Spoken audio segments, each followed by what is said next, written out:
going to preface this by saying if you are a future YouTube viewer and you noticed, hang on a minute, no justice did a video yesterday responding to a landlord. When I'm like, yes, I did. That is very true. But the landlord breadtube war is never gonna be over until all the landlords have sold all of their houses apparently.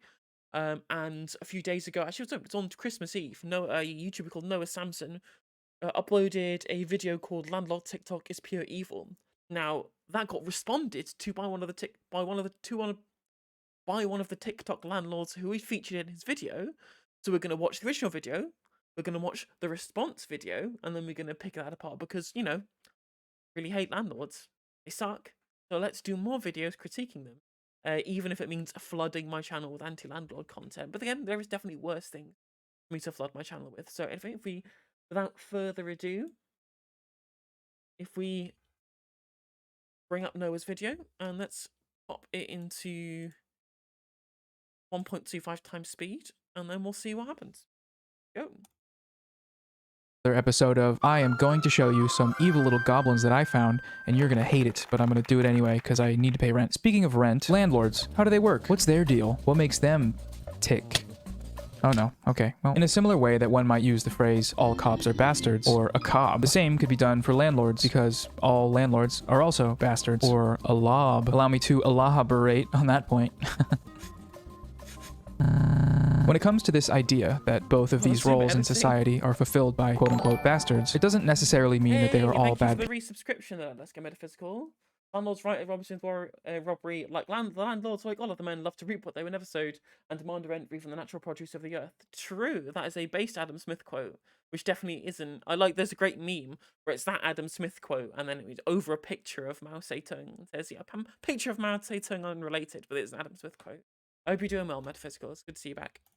People. It doesn't mean they're all going to hell, although let's be real, many of them are bad people that will be going to hell. What it means is that they willingly contribute to sustaining oppressive systems when they don't have to. In the case of cops, the system of policing, especially in America, is a militarized force that enacts violence against people of color at disproportionate rates, with things like over-policing, racial profiling, and just all the acts of pure evil that go on all the time. I probably don't need to remind you, but most of the time, these are done with impunity. If real systemic change ever happens, it is not going to happen from the inside. Landlords, on the other hand, do their crimes in a slightly different way. Landlords are members of the capital-owning class. They sustain a system that requires housing, a basic human necessity, to be withheld from poor and working class people in order to turn a profit. This, of course, comes with the same kinds of discriminatory practices across racial lines like redlining, for example, but subjugation in all forms is sort of intrinsic to the concept of a privatized housing market. People need a place to live, and if there's money to be made from that need, then, well, congratulations, you've just been capitalismed. Supple demon.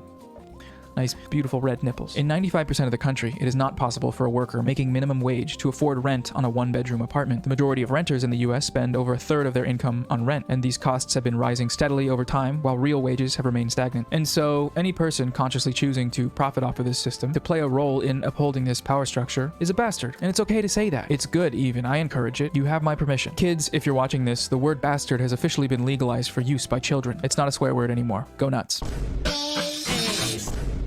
I think the way that we are conditioned to conceptualize housing, especially in America, makes it difficult to really zero in on how this problem can be solved. After all, most of us are just busy trying to make sure that we have a place to stay, and landlords just so happen to own all of the apartment buildings. None of us can afford a down payment on a house, obviously. I don't know why I would ever utter those two dirty little words, down payment, bleh. Nice try. So this is just how things are. Burning half of your paycheck on a studio apartment in the middle of a North Dakota oil field is just God's gift to you as an American citizen.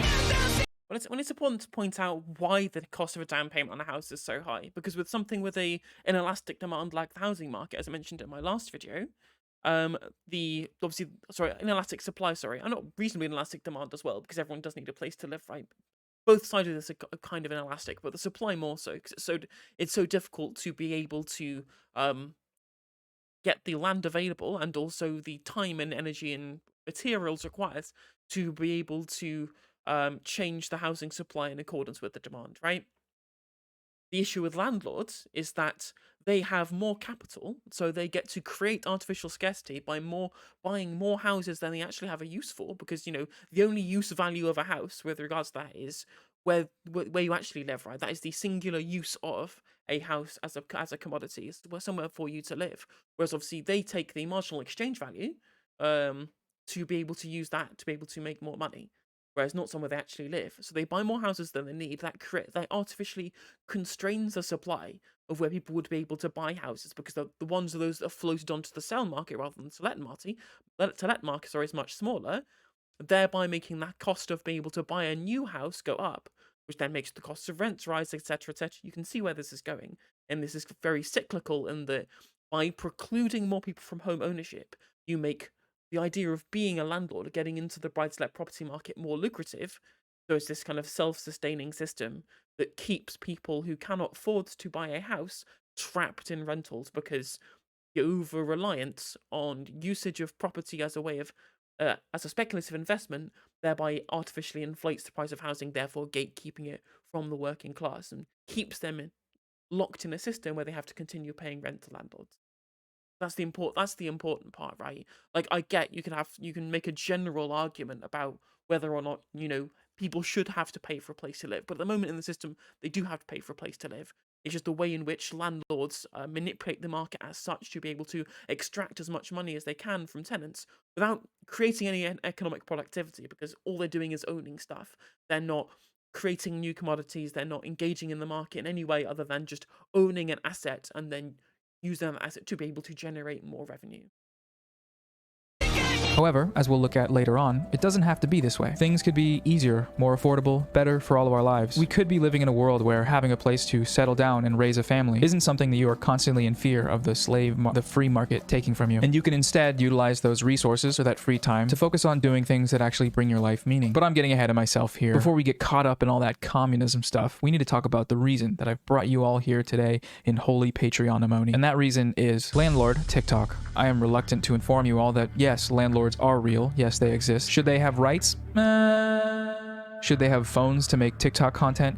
Definitely not. But unfortunately they do, and they're doing that. So we're going to take a peek at this ripe, hand-picked selection of TikTok landlord content to really get an understanding of how these freaks think and how they use epic, snarky comedy and content creation techniques that should be punishable by exile into space to justify their existence as a scourge upon the earth. And we're going to do that. We will. Don't worry. Right after I take a quick moment to talk about the sponsor of today's video, Atlas VPN. Companies are good, okay? They're the best. We love companies over here, and there's just it's time to grab my Italian popcorn and settle down on my Italian couch for some Italian films. Right now, if you use the link in my description, you can get a huge discount on Atlas VPN. It's a 3-year subscription for just $1.39 per month with a 30-day money-back guarantee. Holy cannoli, that's cheap. Every day brings us one day closer to death and one day closer to missing out on this great deal from Atlas VPN. So click the link in the video description below to get that Atlas in your life. Okay, back to the video now. Landlord TikTok, here we go. Our first TikTok landlord freak of the day is this guy, Chandler David Smith, a self-described real estate investor, YouTuber, and This is the guy who responded to Noah with another YouTube video, which the one we'll be watching afterwards.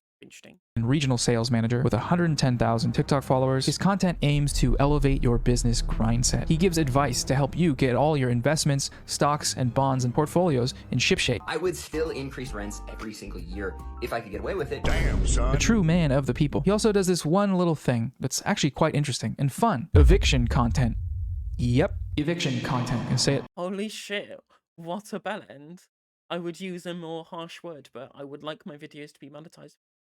twice for effect. One of the most popular videos on his TikTok account with almost 3 million views is a video of him kicking a family out of their home and exploiting this process to go epic style viral on TikTok. Awesome. Thanks Chan Man, Jackoff Chan. He posted this encounter through an 11-part video series last week titled Worst Eviction Ever. And in these videos, which he claims are meant to be educational for the budding capital owner, the up-and-coming slumlord, he paints a picture of the arduous process that was having to evict these tenants from hell. After starting off with some clips of his confrontation with a visibly agitated fellow, captioned, "When the tenant I'm evicting tries to make me feel dumb." 4 million plus views. Wow. He shows us the damage that these tenants have supposedly done to the property. He asks them for an interview to Wow, based tenants. Absolutely. 100%. Let's go. quote unquote get their perspective. The text that overlays this part says, "After months of not paying rent, the tenants were trying everything to stay in my property." In the first video of the interview, the text on screen reads, "They broke several windows and complained about the slow maintenance." But if you actually listen to the woman who's speaking here, she describes how a window in the house was broken when they moved in, and despite requesting repairs and waiting for over a year for someone to show up, the window was never properly fixed. So the window was broken from day one. Yeah, the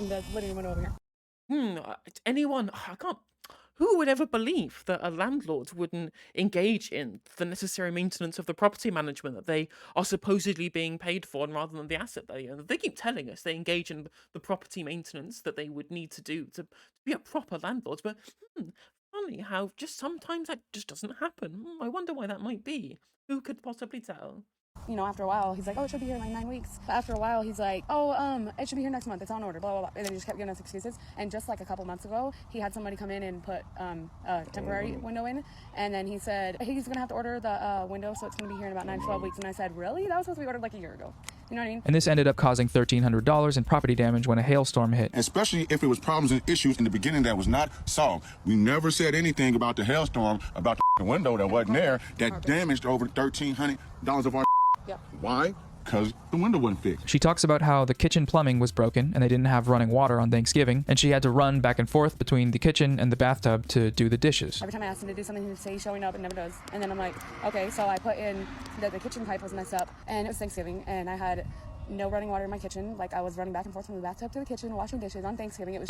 They mentioned how they were charged late fees on rent despite having paid it on time. We had been here for almost a year. I was like, dude, we've been late one time. This is our first time ever. You know what I mean? And she was all talking about some crazy crap on the email. And I'm like, dude, like, Jay said that fee was waived. I don't understand why I owe $50 for last month, you know? And they explained their reasoning for stopping rent payments here in this clip. So it's like, okay, well, if you're not going to come fix anything, I'm not going to pay my rent. You know what I mean? I was like, I didn't know I could do that. You know what I mean? Like, not pay rent. To see if it'll get over here to do something. So they were Rent strikes are based, but if you kind of do it on your own, it's very difficult for you to be able to continue sustaining that, because so many laws are set up to be in favor of landlords, even if they're not doing the maintenance, especially in the US, even if they're not doing the maintenance. Sometimes it's very difficult to even, make a case for your non-payment of rent in these cases.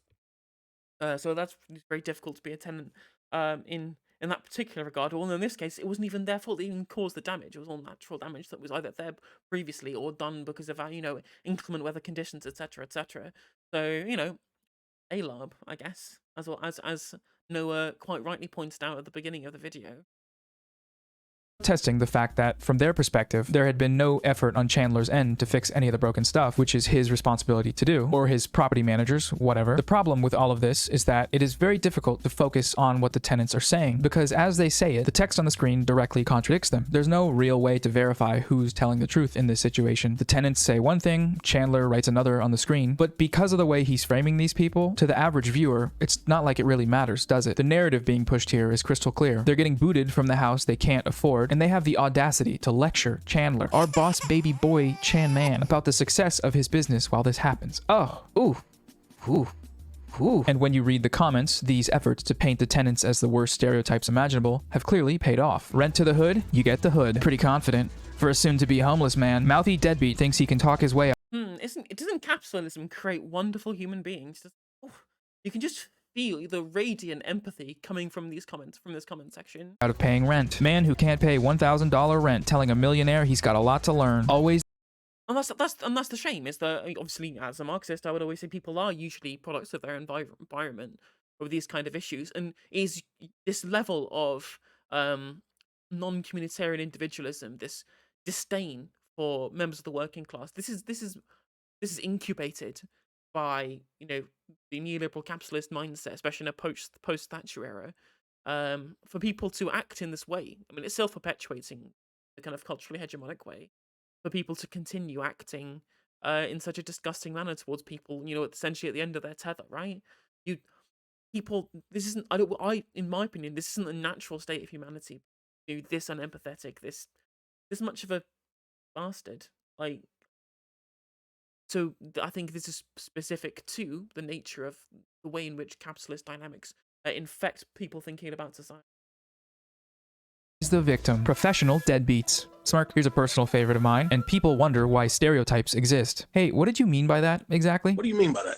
So, everything about this sucks. I was honestly just kind of appalled that the general response in the comments is completely devoid of humanity, and it's all amplified by the way that Chandler crafts this content to mock them. At one point, when the guy is talking about the storm damage, Chandler puts the numbers that he's saying on the screen, but misrepresents what he says as a way to, insult his intelligence. It's super dope. If I wasn't struggling with a sweat closet that mildewed out damn near $800 worth of clothes, now this is $1,300 plus 8. So let me ask you this. No. You want to get perspective.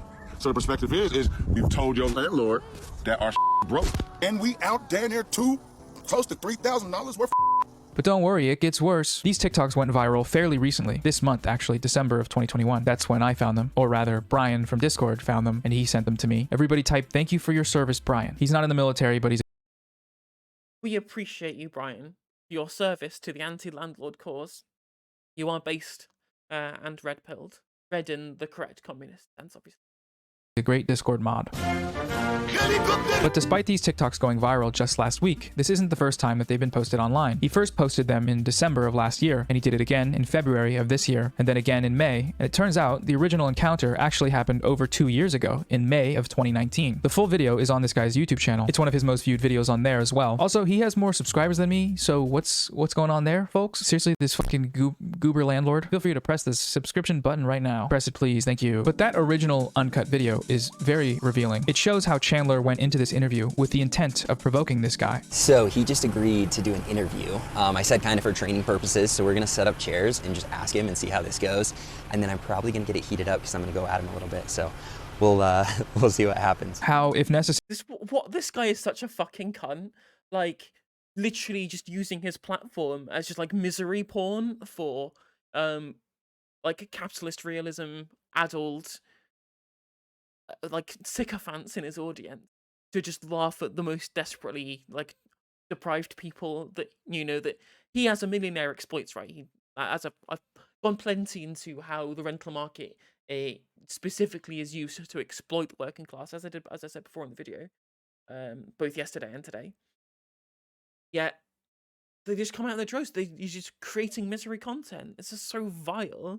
Like, I get, even if I disagree, I at least get people who say, well, you got to play within the system, so here's your guides to how you can get into the property market so you can make your money for yourself, right? I obviously disagree with the premise of, exploiting the property market to be able to take money from the working class as a thing, but lots of people are way past that, right? They're so kind of lib-brained, they can't see past like this internally ingrained idea that everything is just exchange value. There's no use value to any commodities. It's all just exchange. You just got to make money, right? I get that kind of lib brain shit that they get into. Fine. I understand that. But unlike obviously with Spence that we watched the other day, the other landlord, he was talking about how at least I don't really raise rents and I keep up with all my maintenance or whatever. Like, that's like one level where you don't really get like the exploitative nature of landlordism, but at least you understand being not like a complete shit. Whereas this guy is just like full on honking great wanker and then uses it for clicks too. Like, what an absolute bottom of the barrel piece of shit. He planned on holding their lack of resources against them as a coercive tool to make them do what he wants for his content. If push comes to shove and they're like, no, we don't want to let you in. I know these people are hurting for money, so I might throw them like 50 or $100 and just say, come on, just let me go now. Literally, it's just like tossing money at the desperate people going, oh, do you want to humiliate yourself for my entertainment? Do you remember the clip of the teachers like scrabbling for dollars in like a Squid Game style dystopia to try and get money for like glue sticks for their students? Do you remember that video? Yeah, where it's just like tossing money at the desperate for misery content. What, like the level of like dystopia that we're living in right now is crazy. Hey, thank you for the follow. Now, so that we can have this for the video. In his follow-up video, he lies about them stealing electricity. There's a section of the interview where the lady explains how the upstairs neighbors had made a deal with them to pay a fee to use an outlet of their electricity while theirs was shut down, so they could keep their fridge and lights on. But the neighbor upstairs, I said, look, I'll pay half your bill if you let me plug in my fridge and my lights and, That's what we've been for rolling my with. kids. And he just conveniently leaves this out. They had jimmy-rigged that light to steal electricity from upstairs. So there was some weird setup where they yanked it out and ran a cord to try and make it so they'd get their light to work because they hadn't been paying electricity and had been stealing it from upstairs. Which, sure, that works great if you're trying to make these people out to be criminals, but it's also just lying. He heard them say that they had permission. That exchange is literally in the videos he posted. So you've been paying them, it hasn't been stealing? Yeah, no, they agreed to it. And I was like, I'll pay half your bill. He goes, no, don't worry about it. And we still throw money because that's how we are. Unbelievable. Landlords, like lying, people who create content on the internet, lying for clicks. Who could possibly have guessed? Who would ever have thought that would happen? I'm not gonna, you know what I mean? So it's almost like he knows that the people watching won't really care whether it's true or not. Funny how that works. More than anything, I think this full video reveals how all of this is just like a game to him. This property is an investment, one that he manages from afar. And so to him, it's just another number on a balance sheet. And when that number is not making a profit on the loan as it should be, going in to change that is just a fun little field trip. A content adventure nature for him to degrade the people that he's evicting. It's very mask off. Like, normally landlords do this shit, but filming it and slapping on a TikTok sticker that says, like and follow for part 34 is pretty fucking demented. At no point is there any moment of reflection like, hey, is what I'm doing right now really shitty? Is me exploiting these people who will likely never have a tenth of the wealth that I do really worth it for the 2 to 4 cents per 1,000 views that TikTok's creator fund pays out? By the way, important little footnote, he rents out over 60 apartments. He makes $100,000 a month from doing this. What is your gross revenue from rental property? Hello, Chairman Mao. We need you. Ring ring. So, $95,500 a month. That's legit what it is, though. That's his gross It's 100K. revenue. There you go, 100,000 a month. $100,000. He just got an electric Porsche Not really. and is building his $1 million dream home, and he makes content out of all this shit. So that is all sitting in his TikTok feed right next to these videos of him making people homeless, which is just awesome. Like, you can say, like, oh, well, he makes so much money. You look at all of these expensive commodities that he owns. I'm like, I don't really care. Like, I've always said, for example, like, when the Hassan House drama happened, I'm like, people like consuming things. If you have the capital to be able to consume this stuff, then that's fine. I do not really care. That's part of the system, right? We were just trying to be able to get people's basic needs met at the end of the day. Like, that's the important part of, what I would advocate for as a communist. I don't really care about how people consume, rather the incentive structures that are put in place, right? Like, but when what's paid for this guy's mansion and this guy's expensive car or whatever is just money that he's taken from the destitute, like, it's just like, how do you justify that? How great is that? It's the best. I definitely don't think Mao was right. Now, it is true that they agreed to do this interview. And yes, they were technically behind on rent. And yeah, they did leave the property a mess. But does any of this make what he's doing here any less shitty? No. I mean, they say they left the property a mess. Like, that's a bad thing. He's a landlord. I do not care. If he gets fucked over, brilliant. 100%. Especially if you're, as we've already discussed from the first part of this video, a massive wanker. No, especially given the fact that he knew what he was doing when he went in, and how he's continually exploited this situation since it first happened over 2 years ago. But maybe that's just me, okay? Maybe that's just my pronouns having 5G estrogen. I don't like this. I hate this. I hate doing this bit. 5G using Zoomer-brained opinion. So take it with a grain of Adderall, okay? I spent a long time talking about that series of videos, and I think that's justified, given how bad they were. But fear not, there's more great stuff on this guy's page that I'm going to make you watch now. And you're gonna have to deal with that, or click away. I don't care. I'm not the one that lives inside of Noah's computer. That's you guys. He has a video up that aims to address the specific allegation that landlords are parasites. It's a video responding to a comment that reads, "Landlords are parasites who live off the income of the actual working class. They offer nothing to society and should not exist." Love that. We Stanley. Very true. 100% based. Like, as I said before, like, they didn't build houses. The property management part of their job manages the property, but the actual ownership of the asset that they use to extract wealth from is also not work. It's not a proper job. That's not engaging any labor, right? Just owning the piece of capital. If they didn't own those pieces of capital, acted as a middleman, they'd still be there. People could live with them. People could buy and sell them, right? But the fact that they have decided to hoard a vital resource to then push up the price to be able to negate people from other people from being able to own their own home, so they can extract rent for no material asset and material benefit to the people who then have to rent from them.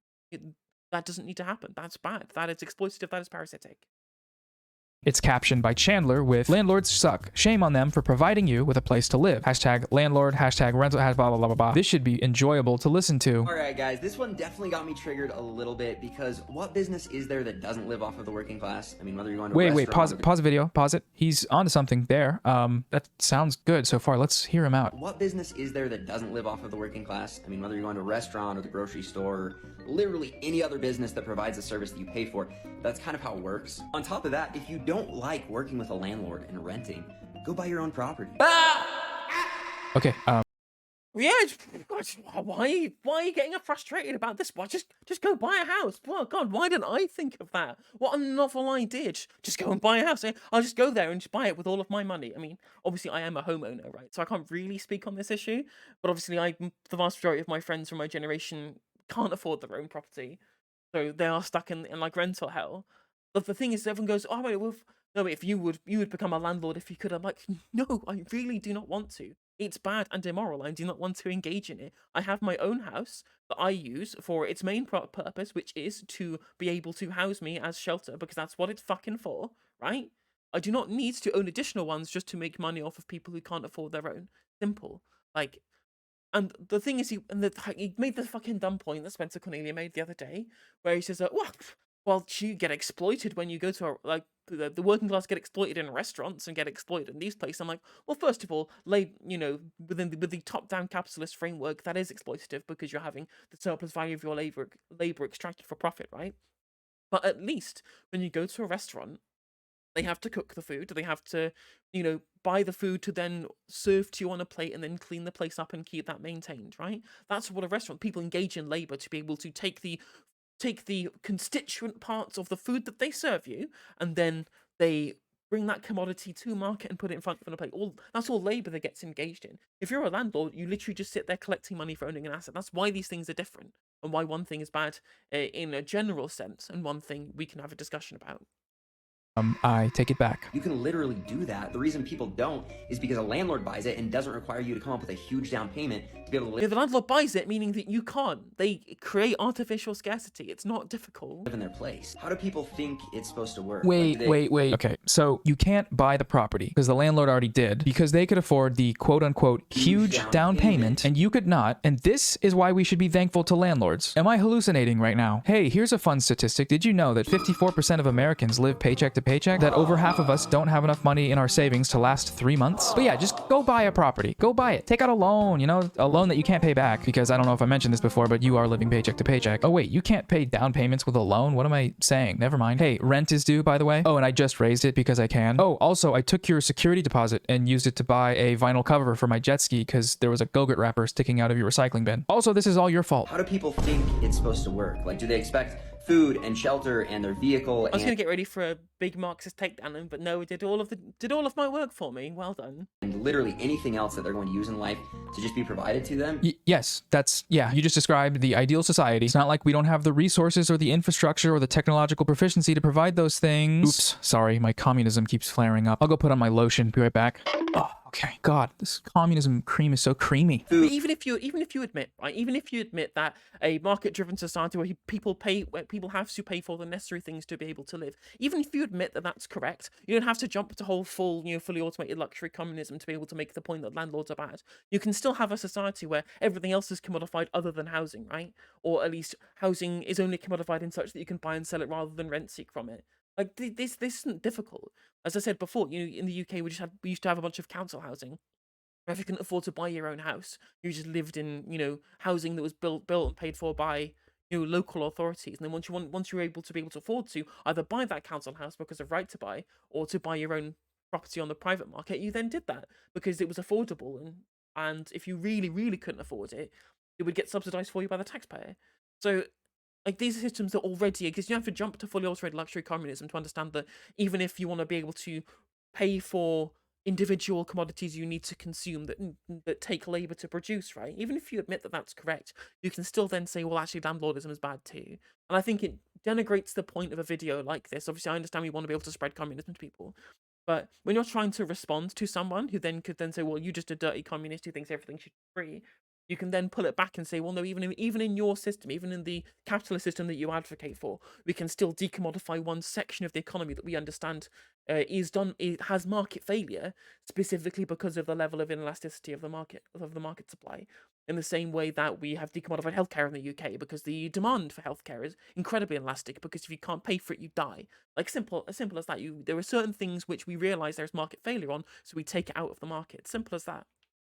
Food and shelter and their vehicle and literally anything else that they're going to use in life to just be provided to them? If so, what's the point of life? Like, you just sit around and just have these things that someone else provides for you? What do you do? I know you didn't just use the phrase sitting around in a derogatory manner. As a landlord, sitting around is what you do for a living? Hello. But secondly, I'm really glad he asked this question. If everything was provided, what will you do? Because there's a nice, simple answer. Live. You get to live. Imagine, no more stress about the potential of being uprooted from your life each month. You can save money, live better, Papa John's, go read some books, get out into nature, make some art, Find hobbies and fulfillment outside of the prison, that is the Starbucks or Amazon packing facility or gig economy app of choice that, statistically speaking, you probably work for. When he proposes that everything is handed to you, and this is something you hear a lot, right? Why would you want all this free stuff? Welfare, man bun, avocado, whatever the fuck. This is always proposed by these people as being a bad thing. And the only reason all of that would be bad is if we were operating under the assumption that people, given resources for basic necessities and left to their own devices, will inevitably become a drain on society, which is just not the case. Because, I mean, if that's how you think people are, then you don't know enough people that aren't landlords. But this idea is also unsupported by the data. That's right, I'm going old school Shapino on your ass, minus the racism. All of the evidence on the topic points to the contrary, that most cash assistance and welfare programs across the globe actually serve to increase wages and encourage working hours. Whether or not the latter is a good thing is definitely a separate conversation. I'm of the opinion that just because people can work more doesn't necessarily mean that they should, but the fact is that quote-unquote handouts work. Bringing people above the poverty line and making sure children are fed,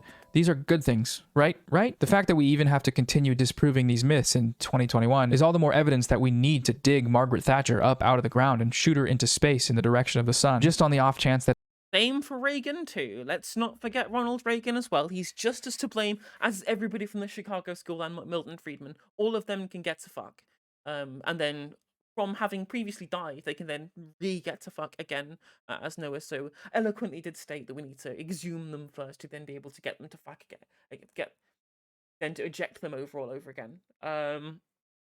Yeah, absolutely, 100%. But yeah, I mean, what you look at as well is people will say, oh, well, America, the West is such a with neoliberalism makes us even more free or whatever. And then you actually go, well, hang on a minute. In social, at least even in social democracy, the places where loads of these things are provided as kind of a baseline level, the level to which you have social mobility in which you can, traverse through class strata and become rich from being poor or whatever, is much higher in these places where people have their places in the places where these people have their actual basic needs met. Like, the American dream of being able to make something of your life is much easier in a social democratic economy than it is in a neoliberal economy. And all the data shows us that. So, if you want to talk about freest country in the world, you want to talk about Norway, Sweden, Denmark, Finland, etc., etc. that it makes her ghost stop fucking with us. Okay, so there's a follow-up video here responding to another comment. The comment reads, ah yes, because if a landlord didn't buy the place, it would not exist for someone to live in. Watch how he responds to this. Yeah. In this guy's brain, the concept of housing can only exist through the medium of a landlord. For him, landlords may as well be a standard feature of human evolution. The first cave folks, they had landlords. Did you not know that? Those little fishy guys, they had little fishy landlords. And of course, who can forget the classic Yeah, that guy must have just no interest at all. If all of you're doing is just thinking about all the money that you make, have what fucking bleak and empty existence where you don't have any interests outside of just how much money you make and how much, wealth you could extract from those destitute in society. And then, if I had a bunch of free time, I wouldn't be doing anything. And I'm just like, literally you're the person who has the most free time, and then you're using it not enriching your own existence, just making yourself more wealthy. Which again, before anyone comments on that, I'm being contradictory here. There is nothing, I do not believe there's anything extremely fulfilling about getting mega wealthy or whatever, other than just being able to forget about the basic necessities. I mean, we have data showing on how happy people are based on their average income, and there's like about $100,000 or something like that. I think that's what I remember from the data. It shows that people's happiness plateaus. Getting even further rich from there doesn't really make you any more happy, and that at the end of the day is the thing that I want to strive for: more human happiness in the world. I understand that that's not how capitalists. But then again, that's why we have opposing ideologies.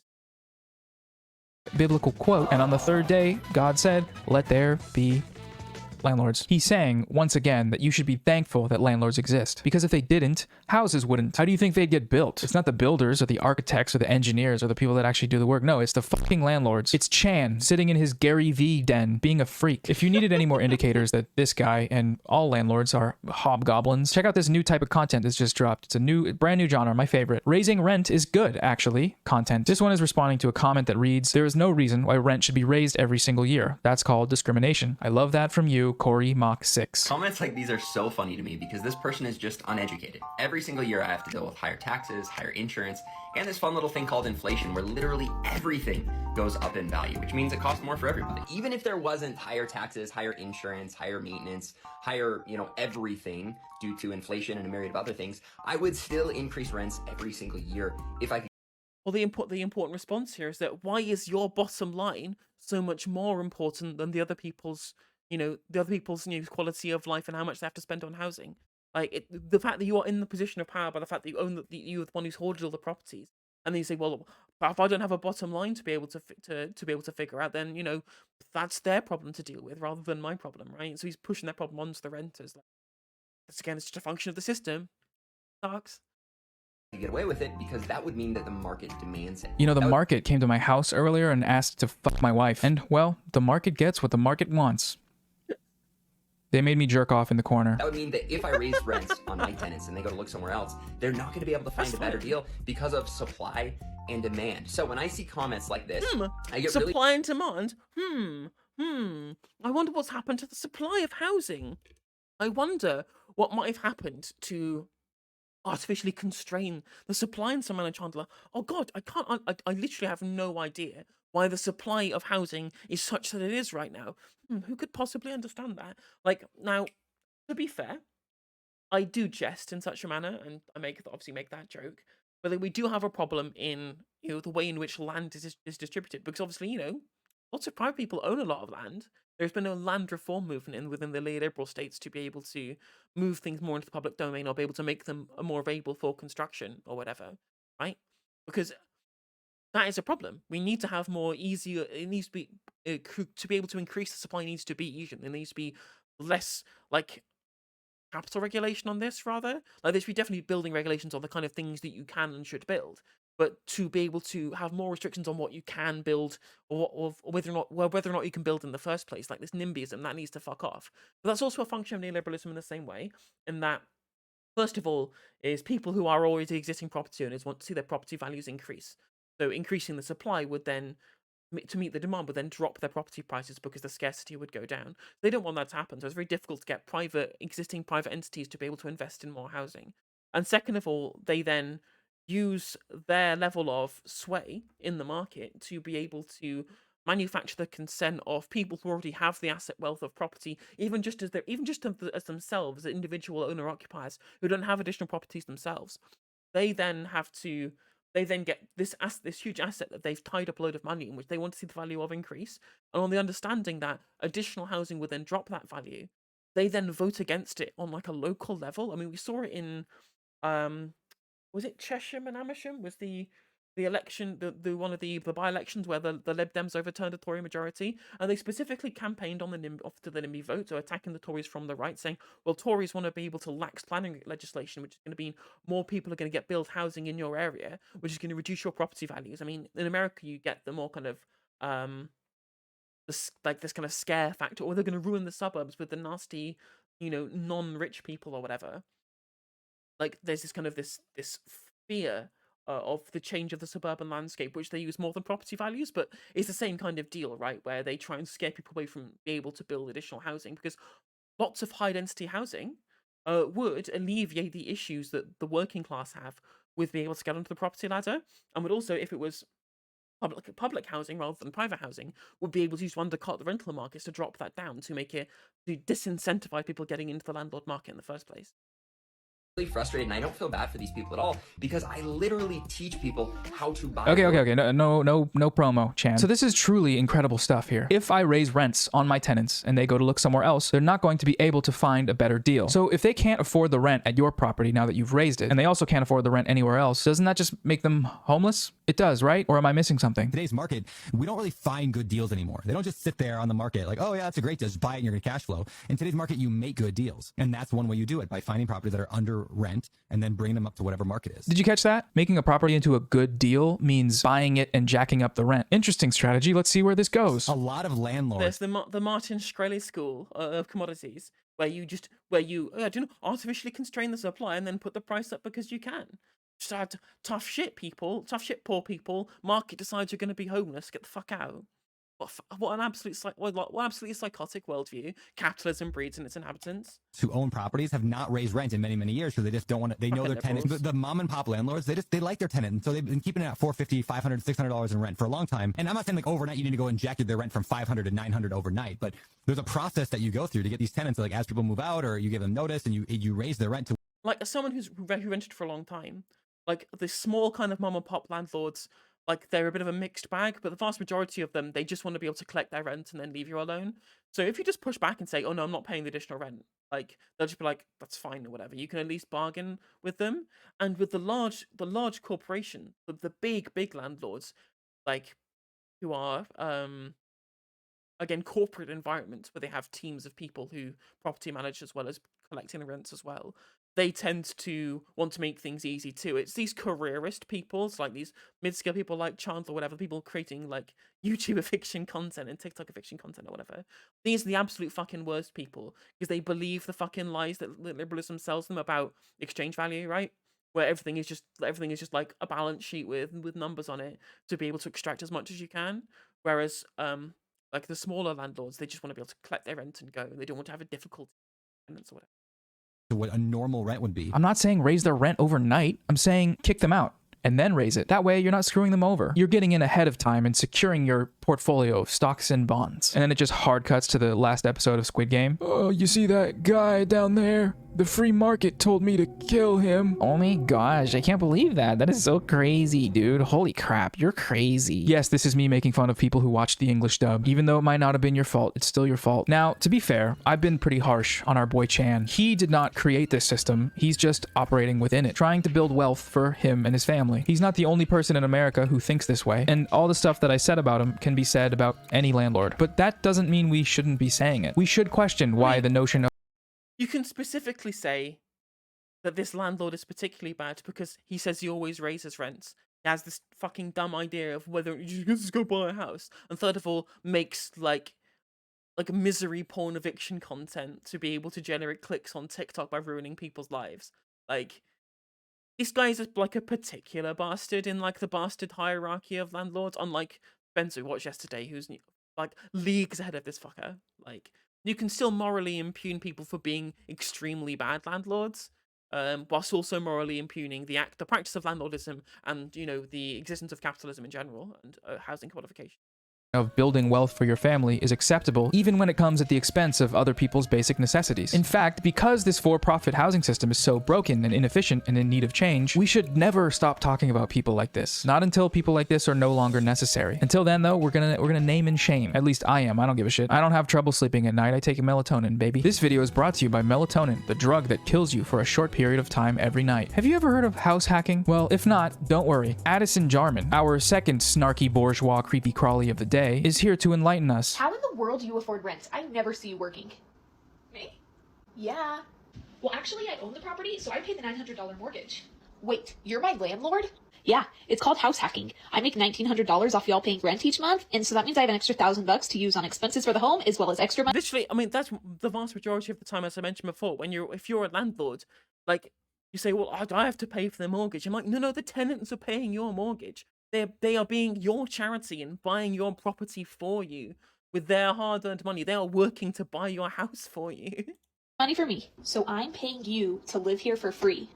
That's right, and then eventually I'll sell the place and make a big profit. If you took every great socialist Pieces of shit, all of them, like, I mean, again, I shouldn't morally impugn people individually for acting within incentive structures, right? I really shouldn't, but it's so difficult to, I mean, if I want to, at least what we can use with this content is make people viscerally hate the idea of landlordism, so much so that they don't want to become people like this. If you say we can morally impugn them and say, well, you shouldn't want to become this, you can decrease the number of landlords, but we should also work to change the system as well. I think that's fine. Although, again, the overall arching complaint here should be on the incentive structures that are at play, which is otherwise you get into like a woke, like into the idea of like woke Thatcherism, where you just attack people for being the bad, for doing the bad on non-woke thing, rather than saying, well, they're just acting within a system that incentivizes them to act badly, so you need to change this first, otherwise this will continue to repeat itself, no matter how many times you individually morally impugn someone.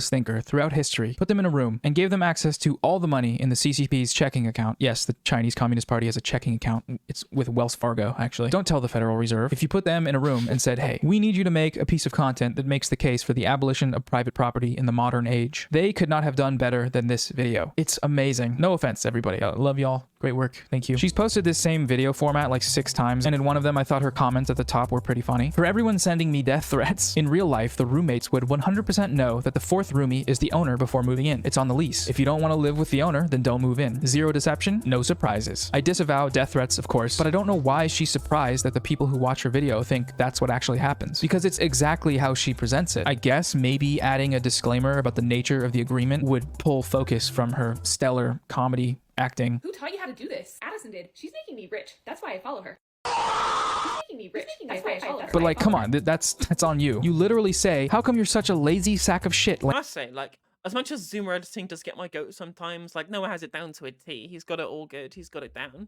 Landlord roommate, always profiting off of us, normal people, and expect us to side with the landlord. Huh? She's making me rich. That's why I follow Nick, who is a car, used his little rubber tire paws to write, this is how most apartments work, except landlords make a profit and their mortgage is paid. Fry a river, that's the real world. And he is absolutely right. He's struck the core of the point that I'm attempting to make here. What Addison is really depicting in these videos is just a landlord. All landlords do this exact same thing, but instead of using your money to live with you for free and rub it in your face, they use your money to save up and buy more properties so that they can do this to more people. What has everyone so upset is the transparency. Just like the videos we looked at before, with this video, she's managed to peel back the curtain and expose just how parasitic the role of the landlord is. Like, look at these comments. This should be illegal. This is why renters can't afford their own homes, because they're busy paying off someone else's. Nah, that's True and based anonymous TikTok commenter. pure evil. I wouldn't be able to make someone pay that much without a sense of heavy guilt. Mao, bro, please come back. There's a good exchange here with these comments. This is the problem with society. Everyone wants to freeload, but no one wants to contribute. Don't do this if you actually like your roommate. Addison responds, the owner put $40,000 of their own money down, holds all the risk, and is responsible for everything. They aren't freeloading. And she's right about one thing here. In order to be able to do this, you need $40,000 cash. If you don't have that, then, well, sorry. You are the one renting in this scenario. If you do, and you decide to do this with that money, then yes, you are. Oh, the poor landlords with all of the money and all of the £40,000 that they just have to be able to splash out, to be able to take money for the people to buy the house for them. Boo-hoo! Oh, all that risk for you. I'm so sad. Well, the fact is, basically, the risk is completely negligible. Because first of all, like, they're buying the house, right? I mean, if you want the house, just fucking pay for it. Like, work like everybody else does and buy a fucking house. Like, simple. Like, you know, exchange labor for money, exchange money for commodities. Simple. Like, easy peasy. Just like, second of all, like, there's virtually zero risk at all in half of this anyway, because successive governments continue to implement policies deliberately to keep raising property prices, because they know that especially right-wing governments, like in the UK, the US and in the UK, they're specifically designing these systems to be able to continually increase people's house prices. So all of the people, especially in the UK, who profited of home ownership out of right to buy, who then use that additional wealth to buy additional properties, they have to keep this asset accruing value over time. So any government that would come in and then reduce that value to be able to get more people into the property market it disincentivizes voting for, and disincentivizes voting for them. So the system then continues to perpetuate the increasing value of the property as over time. So that's why the investment itself is inherently not very risky at all. Especially as like the house, unless the house fucking is hit by a fucking tsunami or whatever, which they have insurance for anyway. I have insurance for my house. Like if my house gets swept away because the River Trent burst its banks or whatever, I can pay £1,000 in. I can pay like £1,000 in excess, and then cover the price of the house, right? So there's the actual level of risk that landlords engage in is so massively overstated by what people say here. Or freeloading. You're freeloading in the sense that you're making money off of other people who have less resources than you for doing nothing. You can sit around while your roommates work to pay your mortgage and don't receive any of the long-term benefits. I sincerely hope that she and everybody else making these keeps doing it, because the more people realize that this is what the real world is, the more people might want to try changing it, or at least be open to alternative solutions. Being able to identify something that you might have previously viewed as the norm and say, that is not how things should be. We can do better than this, and we can. And I have developed a fully comprehensive plan on how to do this. And if you go to my Patreon, that's where it is. It's there on on that website behind a paywall. This is fun. We're having fun, aren't we? This is a blast. In America, we do this. Like the simple solution that you have right now is just build lots of public housing, high density public housing, and then undercut the rental market to disincentivize landlords, and that's the easiest thing to do with it. To first, to start with, right?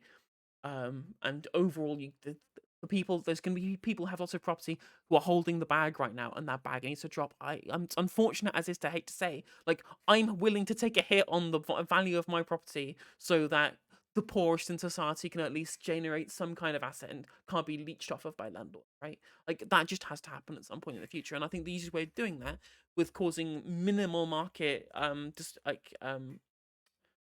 what's the word I'm looking for? A minimal market disturbance, is just building a fuck ton of council housing like we used to.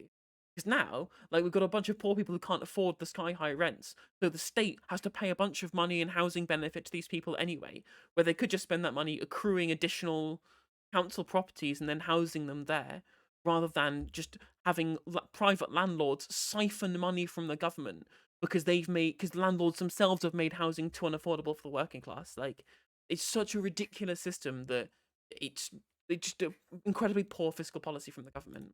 This thing where we forget that there are places that exist outside of America, and that these places can have different systems that might work better than what we have. Wow, that's so crazy, man. That's so deep. And the system of commodified private land ownership that we have here is a uniquely egregious example of that. Like, look at socialized housing in Vienna, for example. It's fucking amazing. It's efficient, well designed, and it gives these people and families real stability because it's affordable. Even disregarding the tremendous aid that's available, the average rent cost is between $400 and $600 a month in Vienna. Look at this. These folks are just simply vibing. Or look at what Singapore has done. It has one of the highest home ownership rates in the world, and the vast majority of these homes are government-built flats. They began offering heavy subsidies on housing in the 60s, and it worked. That moment when the government does some stuff. To be fair to the US government, though, I get it. This stuff is not cheap. Somebody's got to pay for it. And we do still have to finish the Death Star that we're working on, and those Spartan lasers, and cancel free lunches so we can subsidize Uber. So I guess this stuff will have to wait just for a little while. And that's okay, because in the meantime, we have some new TikTok landlord content to consume and learn how to maximize our passive income cash flow by proxy murdering poor people. Disappear for 6 months, work out every day, grind your way to the top of a human trafficking ring, and watch as your ex-girlfriend will finally DM you back. And that's when you block her. But first you read the message and it says, "Hey, please leave me alone. You're being a freak and a creep. Stop messaging me. Thanks." Okay, that's the end of the video. I hope you liked it. Shout out to Kelgore and Tiffany Ferguson. They both have great videos on this topic, which I've linked in the description. Go check those out. Thanks again to Atlas VPN for sponsoring this video. Link in my bio for that. It's the best consumer service in the world. Many people are saying this. Make sure to do your best to keep your organs in your body until I see you next time. And yeah, say bye. Bye, everybody. Maybe. Well, that was interesting raid content. And it's good to see you, Erariri. I have no idea how to pronounce your Twitch name, but welcome to the stream. It's good to have you here. We are now going to watch the response to this by this fucker, this person here. Jeez, a 40-minute response video. This should be very interesting. Landlord responds to lying communist tenant. Let's see what excellent justification he has for his immoral actions in this what is going to be an incredibly cringe video that I have seen a singular clip from. Which Noah Samsen posted on Twitter, where essentially this guy just says, you say that capitalism is bad, yet you are on YouTube and make money. Hypocrite much? Which is obviously the Boars comic all over again. But we shall see. Let us engage with Chandler David Smith. Fucking hell, even he looks like a fucking Chandler. I don't know if that makes sense to anyone intuitively, but this guy just looks like a Chandler. Not in like a friend's sense, in like a naming sense, but I digress. Got in the right speed. Let's go. Let's see the response. What's going on, guys? This is Chandler Smith, and this video is going to be a little bit interesting. Now, earlier on this week, self-proclaimed communist tenant Noah Samsen put together a 30-minute video explaining why essentially me and all other landlords are the scum of the earth. Now, this video is full of insults, attacks, swear words, and a myriad of other things on top of Based. A ton of just blatant dishonesty. And so in this video, I'm gonna go through his video and first off, just kind of defend myself because a lot of the stuff he said was just extremely dishonest, extremely rude, maybe even cruel. Jack off, Chan. If you really dive into it. But also I feel like this is just a lack of it. Being cruel to landlords is based, absolutely based being cruel to landlords as a class. Not individually, but as a class. Although this guy, I think he can get away with being cruel to this guy individually considering the content that he creates. education, because But again, I've had that entirely framed through the lens of Noah's video, so it's incredibly possible that I may have come away from this video with a completely different view of Chandler Smith by the blatant dishonesty that Noah is engaged in over the course of the video. Let's have a look. he truly believes that he's helping people, when in reality, the video he's put together is hurting people. It's putting them in a worse situation. And I really hope that this video, one, responds to all the garbage that he put out there, but two, helps people that might be buying into his content to kind of step back and reflect and say, hey, maybe this guy and the content that he's producing is just digging me into a deeper and deeper hole. So with all of that being said, I mean, I know that I can already tell the point he's making, saying, well, you're just Noah's just telling people not to make the best person they can of themselves by getting into real estate. I'm sorry, but it's a zero-sum game with regards to this thing. Like, if you get somewhere, someone has to lose out, and that's the system that exists that we are critiquing as leftists, right? So, again, that's just a preempt of the argument he's going to make. We shall see. let's jump into it. Oh god, the music is so cringe. All right, guys, if you're new to the channel, my name's Chandler, and I've been investing in real estate for the last 8 years. I currently own over 150 units of rental real estate, and investing in real estate has been a huge blessing in my life. That's the reason the main focus of my YouTube channel is helping other people to invest in real estate. Whether that's helping them buy their first home, or buying their first rental property, or buying multiple rental properties so they can build up a passive income so that they can have the freedom and flexibility to be able to do the things they love. And I'll tell you right now, a lot of times landlords get crap for being lazy, but the reality is building passive income through real estate is only possible by not being lazy, by working hard. And even once you have it, like me, you enjoy working because working helps you progress, helps you learn, it helps you grow. And Okay, so you work and you generate the money to be able to purchase the commodity. Fine. No one is disagreeing with your ability to be able to accrue capital to be able to purchase a commodity. The specific issue we are taking in is the engagement of earning passive income through the ownership of the commodity that exists on an elastic supply curve. It's very simple. We're not saying, oh, you have money, that's bad. I mean, obviously billionaires are bad, but like not in this specific instance. That's not the specific critique that's being levied here, right?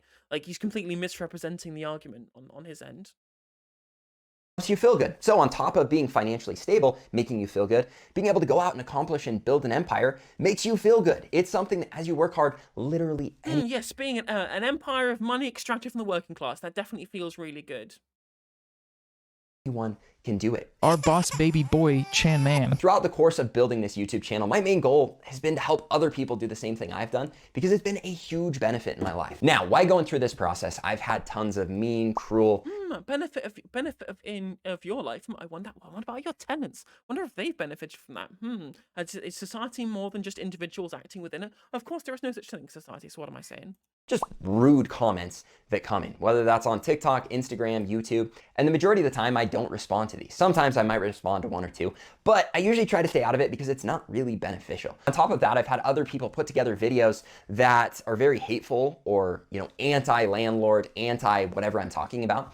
And I haven't really felt it necessary to respond to them because, again, it's not beneficial. And a lot of times they don't grab any traction because their argument doesn't make sense and it shouldn't grab traction. However, the reason that I decided to respond to Noah Samsen, self-proclaimed communist tenant, You've just been capitalism. Supple demon. is because, first off, I've received a ton of really hateful things because his video did grab traction.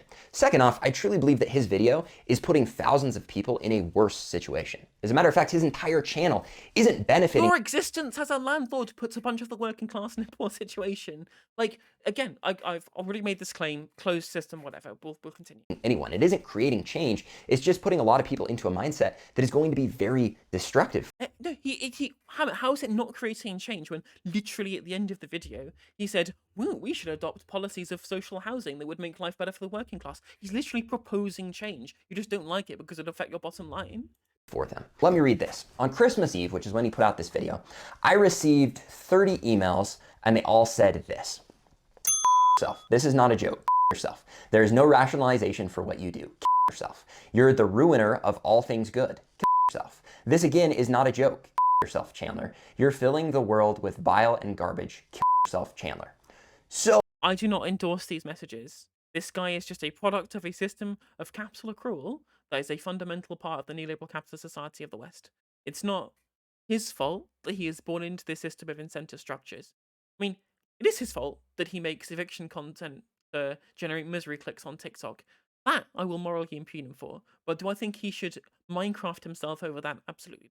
Oh, this is kind of what Noah spurs on. Now, as much as this gets me fired up, there's this and much more. The video he put out has now 2,700 comments, and they're all just as bad, if not worse. And so before I go into speaking of comments on the video, the guy fucking, oh god, let me find it. The guy commented on, if you replied to every single comment on the video, or like 200, like 300 odd comments on the video.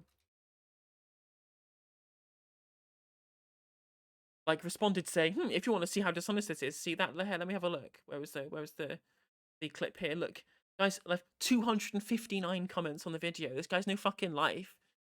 Just sitting there, just like endlessly replying to comments, going, oh, please watch my content, please see me respond, whatever. Like, very funny. And trust me, if you follow my channel, his video is it's going to upset you. It's going to make you pissed. It's going to make you want to go and probably try Good. It was meant to respond with hateful things back to him. So right off the bat, I want to say this. Don't do that. One, it's not going to benefit you. It's not going to benefit him. And it's not going to benefit any of the people that follow him. As a matter of fact, it's just going to get you fired up. It's going to put you in a worse situation when you're in the right place if you're here to try and better yourself, to progress, and put yourself in a better financial situation. So please, even though you're going to be fired up from this video, don't go make personal attacks. Don't go make death threats. Don't go do any of this garbage because it's unacceptable and it shouldn't happen. And yeah, that is all I'm going to say with that. Again, the comments from him, I might mention a couple of them to argue them throughout the video because it kind of shows just a broken thought process that really has led to a lot of the struggles and problems and issues that we have in our current culture. And I'm really hoping that my video will help fix that. And if nothing else, I hope that it gets to the people that are maybe on the line saying, hey, should I let the government take care of me the rest of my life or hope that someone else does? Or should I say, hey, this is the system that we have. How can I benefit me and my family? Even if all of you are arguing for is social democracy, which again, at the end of Noah's video, that's what he did say. That's not just saying, oh, the government should just continue to, take care of every single need. We're saying, well, no, there is an issue with the housing market. There is market failure within housing. So the government should take steps to ameliorate that. Like, this is such a massive leap from the actual substantive solution that Noah did propose at the end of the video. Like, I understand that part of his video was in like, there was a part of the start of Noah's videos. We did talk about like the communist kind of critique of commodification in general, but I digress. The actual proper solution he put out was public housing, as in the capitalist economy of Austria. They are capitalists, like they're not socialists. They're not communists. They're capitalists who realize that market failure of housing and have taken public policy steps to ameliorate that. Put us both in a better situation. All right, now that we've covered all of that, we need to get into the video, and I'm just going to kind of go through and pick apart each part of the video and share why this thought process is so broken.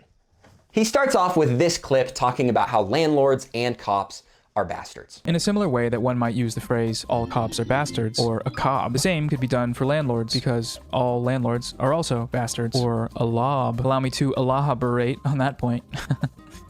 If you're someone that thinks all cops are bastards and you don't understand the need for some system to protect you, I don't think I even need to explain that. Now, are there bad cops? Yes. He literally even says, just after that clip, this is not an individual impugning of each individual cop or individual landlord. It's the system of landlording and the system of policing under capitalism that they take issue with. So obviously we've gone through a lot of things about landlords here, but the leftist view of police under capitalist state is that they are there specifically to mediate between the class conflict of the working class and the bourgeoisie, because they have explicitly conflicting class interests as they both want to take as much money from each other as possible, right? Or the bourgeois want to take as much money from the proletariat as possible, and the proletariat want to keep as much of the labor that they engage in, right? This is a combative relationship. And the police are there to be able to deal with that disparity. That is why people think that all cops are bastards, because they exist within an incentive structure and a system that is overall toxic to society, right? They can still have people who police society to be able to stop crime from happening. Fine, whatever. Sure, I get that. But there's a unique position of the police under capitalism that is there to mediate between class conflict. And again, in favor of the bourgeoisie against the proletariat. I've even done videos about that. But do I believe at people's core the majority of people are good? Yeah, I do. And I believe that our system, even though it does have some things that are broken and need to be fixed, that there are good people just trying to protect you. That's what cops are. Now, landlords are alternatively, the majority of landlords are just good people trying to provide for themselves. Yeah, exactly, Dilemma. You're absolutely right. And provide for their family. And if they're like me, they're trying to get everyone they know to do the same thing because it's huge. It's a great benefit to them in their lives, and it can be a great benefit to you in your life as well. And if you don't want to be a landlord, then at least follow their advice and learn the proper steps so that you can purchase a property. Throughout this video, he attacks landlords for, oh, they don't work, yet he also says that people can't come up with a down payment to be able to afford a property of their own. So it's either one or the other. The reality is anyone can work hard enough and save hard enough to be able to afford a property. And here the issue is it is much more difficult if you do not are not born into generational wealth. If you don't have the leg up, if for example you're a black family in the United States where you have 1/8 of the wealth of the white that the white families do, then this system is geared with which to make it harder for the people on the bottom rung to be able to purchase the property in the first place, right? Simple. Here's the funny thing. A landlord has to come up with 25% down or more to purchase a property. Where if you're someone that's saying, oh, I don't want to pay my landlord anymore, well, guess what? You guys have to pay 25% down on a property? What the fuck? What a nightmare scenario you have. It's only 10% in the UK for a down payment on a house. That's crazy. I'm not surprised you have a landlord and property issue in the United States, even compared to the UK. If you have to pay 25% on a down payment, that's wild. It's absolutely crazy. Or same property, square footage wise, if you went and bought a house on your own, odds are your mortgage is going to be. Also, if the down payment is the kind of the barrier with which to purchase additional property, the people who are making all this passive income that he is already getting, for example, like landlords, can then use that money to then continue reinvesting, continue pushing the price up by creating the artificial scarcity, and then making it harder for the people to get on the property ladder in the first place. That's why it's not a closed system. That's why it is a closed system. It's a zero-sum game with regards to this issue, and unless the government steps in to create additional housing or to be able to undercut the rental market using public housing. Less. Now you are going to have to come up with a down payment, but you don't have to come up with 25% down. You can get into it for 3.5% down because of the programs the government's already put in place. At least there is some level of government help in the US, but fair enough, we don't even get that in the UK. In the UK, it's I think actually like Help to Buy gets it down to like 5% if you're like a first time buyer. So maybe I jumped the gun there. I apologize, Chandler, for misrepresenting you.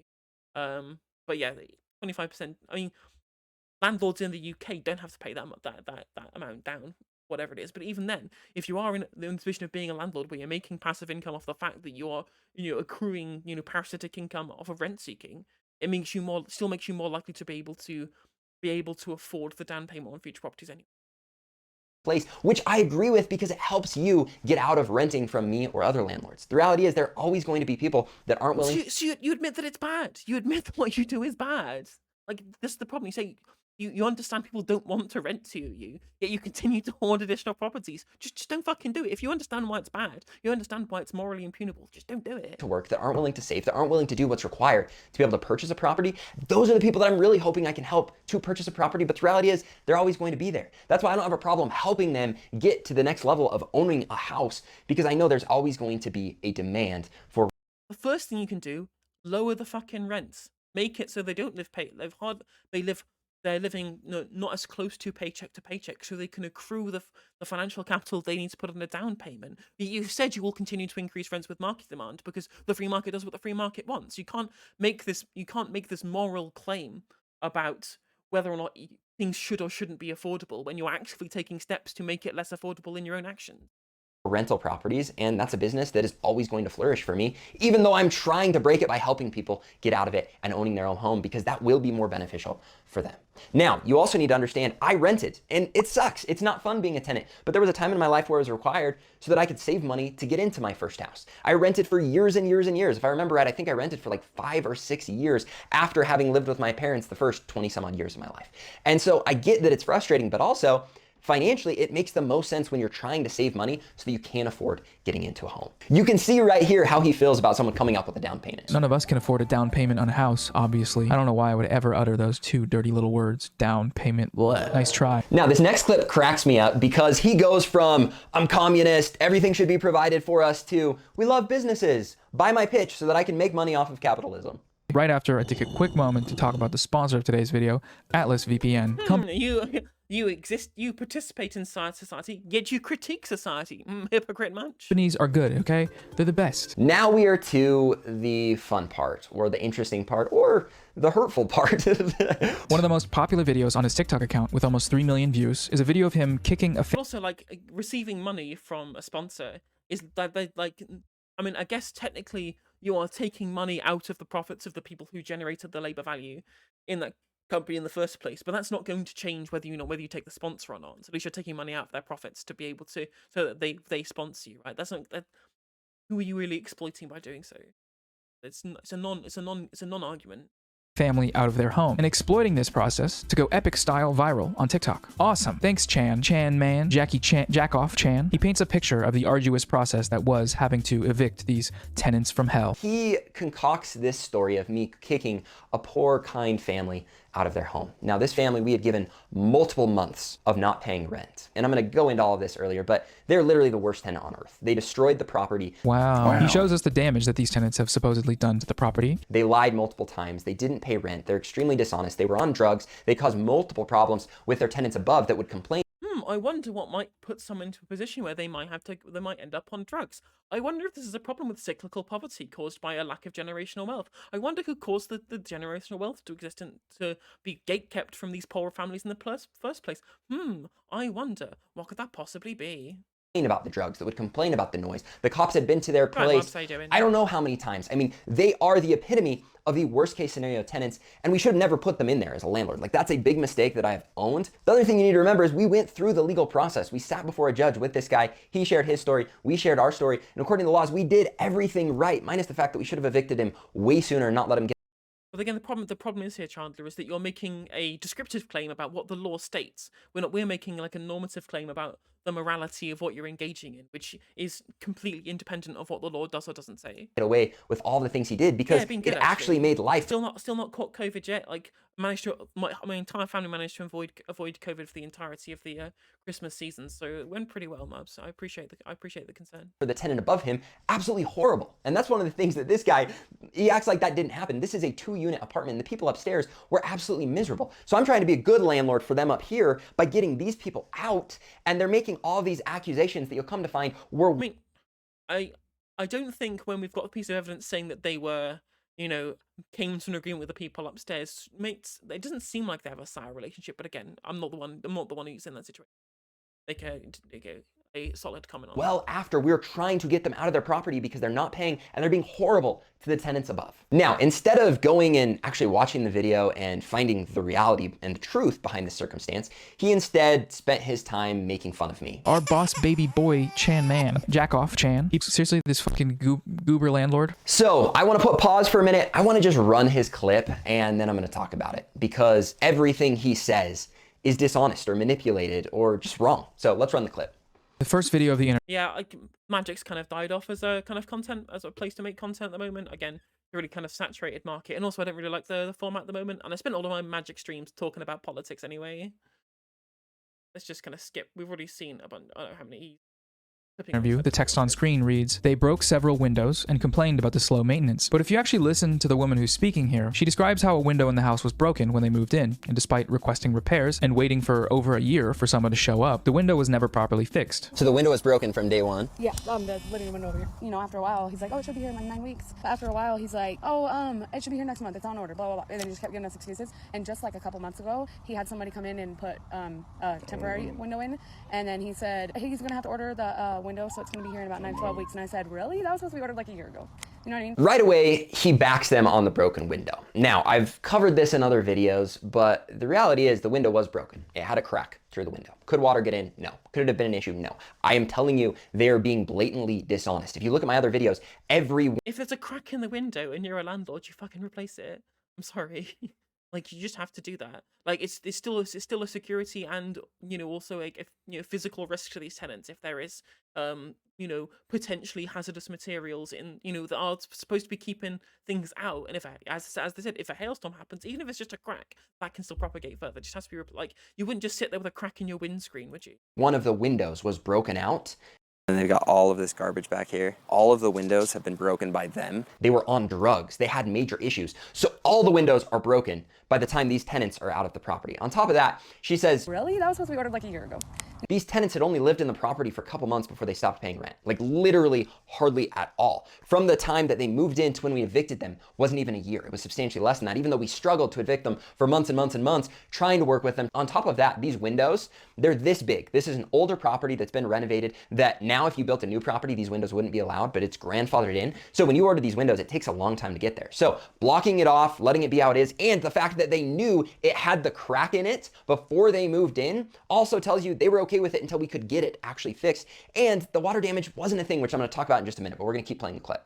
And this ended up causing $1,300 in property damage when a hailstorm hit. Especially if it was problems and issues in the beginning that was not solved. We never said anything about the hailstorm, about the window that wasn't there, that damaged over $1,300 of our. Yeah. Why? Because the window wasn't fixed. So they were protesting the fact that, from their perspective, there had been no effort on Chandler's end to fix any of the broken stuff, which is his responsibility to do, or his property managers, whatever. The problem with all of this is that it is very difficult to focus on what the tenants are saying, because as they say it, the text on the screen directly contradicts them. There's no real way to verify who's telling the truth in this situation. The tenants say one thing, Chandler writes another on the screen. There actually is, because it's all documented. All of their requests are documented. All of that has to be documented. I own 150 units of rental real estate. I don't want to get sued for doing something wrong. About how the kitchen plumbing was broken and they didn't have running water on Thanksgiving, and she had to run back and forth between the kitchen and the bathtub to do the dishes. I want you guys to take a look at the way these people were living when they moved out of the property. I'm going to run the clip right here. There's our first hole. Here's just stuff, and more stuff, and more stuff, and stuff. Couch, chair, and the kitchen. Canned food, and just destroyed the sink. The cupboards broke all the cupboards out. Luckily in this video you can't smell it. Obviously, I understand this is not exactly a great way to live, right? Sure, I get that, right? But if this is you know, the result of what's happened after months and months of having to fight with a landlord over getting basic repairs done, that they've claimed at the start of this video, like, what incentive do you have to then take care of the property for this landlord at the end of the day, right? Like, if they're not holding up their end of the bargain, why should you hold up yours? I can smell it. Do you believe that that was our fault or their fault because they were on drugs, they were nasty, they destroyed everything? I'm probably going to lean towards that, but we did fix the sink. True, yeah. People on drugs shouldn't have a place to live. Like, no place to live allowed people on drugs. Sucks to be you, but if you're on drugs, then whatever. Like, we just didn't show up on Thanksgiving. My mom, she just had her drain clogged for Thanksgiving. And guess what? No plumber could show up. Even with my connections, no plumber's gonna show up on Thanksgiving Day to fix something. That's just life. Like, whether you own the place, whether you rent the place, we all would have been in that situation, so that's laughable, and that did end up getting fixed. They mentioned how they were charged late fees on rent despite having paid it on time. We had been here for almost a year. I was like, dude, we've been late one time. This is our first time ever.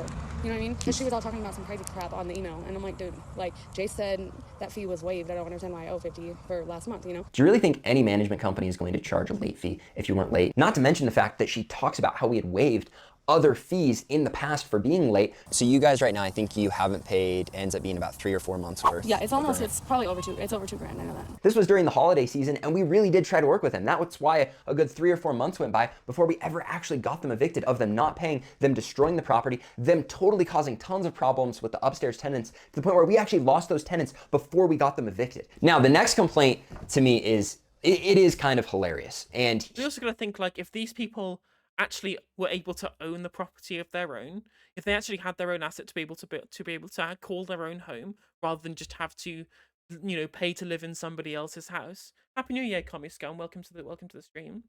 Happy New Year to you too.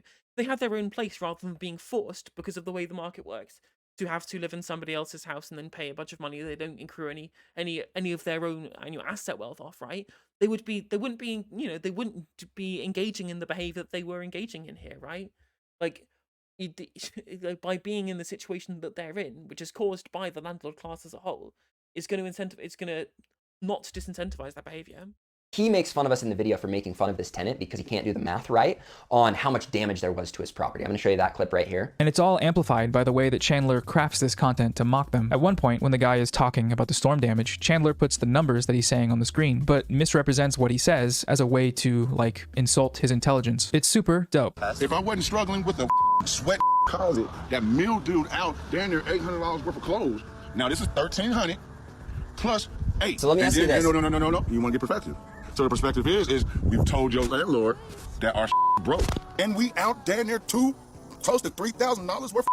The reason we make fun of the tenant, and looking back, maybe I shouldn't have. My editors, they do all of my TikTok. I'm still gonna own that though. I should watch and follow up, but it's just to show. Okay, well, if he's got editors, then a bunch of the framing that's come from the TikTok, like, I mean, obviously he signed it off at the end of the day, right? All of the kind of the mocking tone that's happening, all the kind of the cry laugh emojis that get spammed on it or whatever, then that is technically the fault of the editor rather than there of Chandler here. Like, obviously Chandler is still in the videos being like, oh, well, we offered them 50 quid if they would, you know, if we could mock them for if we could exploit them for content, you know, make fun of the silly paws or whatever, make fun of the drug-addled maniacs, etc., etc.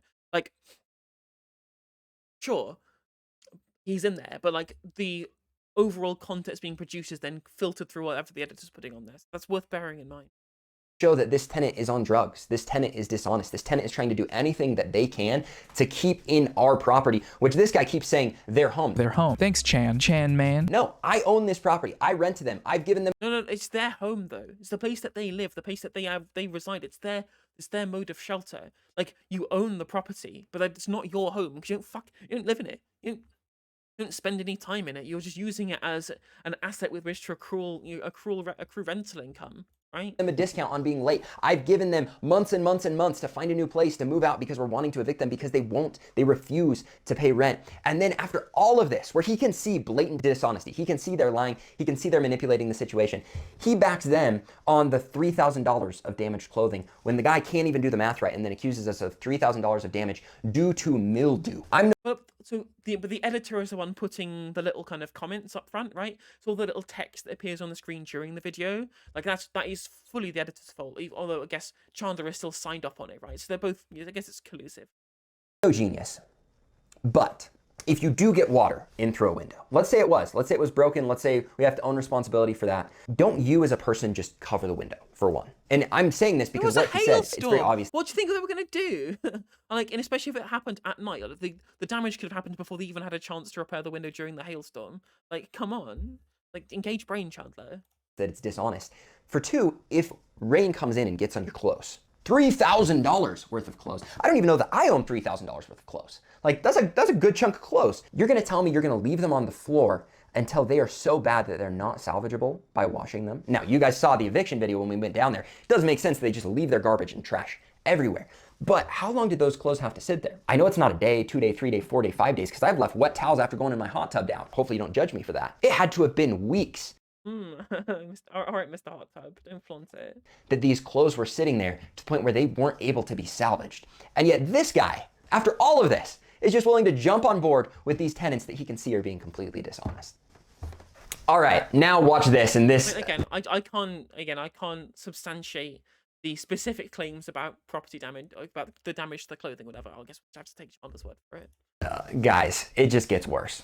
In his follow-up video, he lies about them stealing electricity. There's a section of the interview where the lady explains how the upstairs neighbors had made a deal with them to pay a fee to use an outlet of their electricity while theirs was shut down, so they could keep their fridge and lights on. But the neighbor upstairs, I said, look, I'll pay half your bill if you let me plug in my fridge and my lights and, you know, that's what we've been rolling for my with. kids. And he just conveniently leaves this out. They had Jimmy rigged that light to steal electricity from upstairs. So there was some weird setup where they'd yanked it out.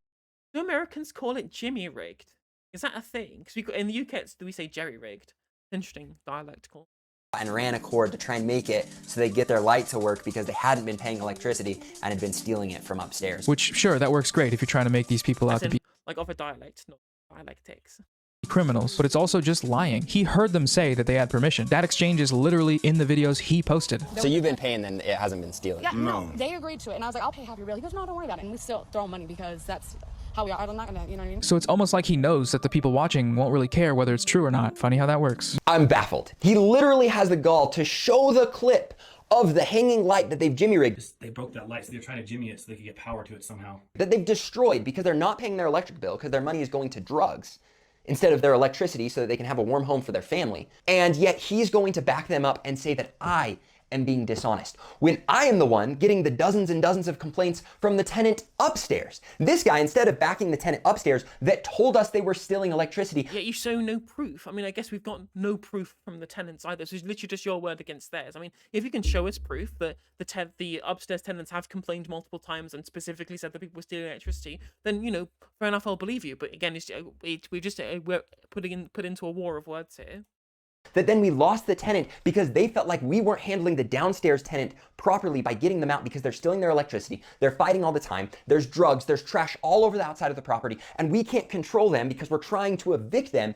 And yet this guy has the gall. Ooh. To one, call me a liar instead of those tenants when we're not getting our information from them. We're getting our information from the good tenants upstairs that are telling us that they're stealing electricity, that they're fighting, that they're doing all this stuff. He's going to side with them. I can understand that someone might, pick the wrong team. They might accidentally get the wrong information. This guy spent hours and hours and hours and hours going through all of my content. He knows the truth, and yet he's manipulating it for this video to... No, unless you produce the receipts, no one knows the truth. That's the problem. Again, it's just a war of words that neither side is properly substantiating. Like, I can understand that, that is going to paint a certain picture of you in Noah's video, and I obviously I was sold on that hook, line, and sinker, right, when I was watching it, when we watched that as a prelude to this video right now, right? Sure, I get that, but that still doesn't substantiate any of the claims that you're making here either, Chandler. And at the end of the day, as I said before, this is all a function of the commodification of housing in the first place, where they are disincentivized to take care of their property, to keep things maintained on their own, because they are gaining nothing from it, because all you're doing is extracting money from them in the form of rent, right? Try and be the victim, to try and help these people be the victim, to try and take advantage of the situation and take a shot at the landlord when he doesn't even realize what he's doing is he's backing a trash tenant, which then ends up... Like, I'm sure these people are, if these people are on drugs as he so claims, I'm sure it's going to make it really easy for them to get on rehab if they've been kicked, if they've not got a fucking house to live in, right? A good tenant getting trashed. The tenant that is paying their bills, that does want to be taken care of, has to deal with an absolute garbage tenant because he's not backing up a system that is there to not just protect me, but to protect the good tenant. So this fits in perfectly for his next clip. Oh, it is true that they agreed to do this interview. And yes, they were technically behind on rent. And yeah, they did leave the property a mess. But does any of this make what he's doing here any less No. The answer to the question is yes. And this is the problem. We have people like him backing up the wrong team, because the reality is the people that are hurt by this way more than me were the upstairs tenants. They're the ones. If these tenants that he's vilifying here, if these tenants that he's vilifying were genuinely lying, were genuinely didn't think that their story had merit, would they have agreed to do the interview in the first place? I mean, I guess depends on how desperate they are. Like, maybe the $50, $100 that he fucking waves in their faces like Mr. Burns is enough remuneration for them to be able to get on camera to humiliate themselves. Ones that have to deal with the trash. They're the ones that have to deal with the noise. They're the ones that have to deal with the higher electric bill. They're the ones that have to deal with all this, to the point where they came to us and said, Chandler, will you please let us out of our lease early? We can't do this anymore. We can't live here anymore. And I said gladly, yes, I'm sorry, we're doing everything we can to evict them, but go. They were gone. So does it make what I'm doing less?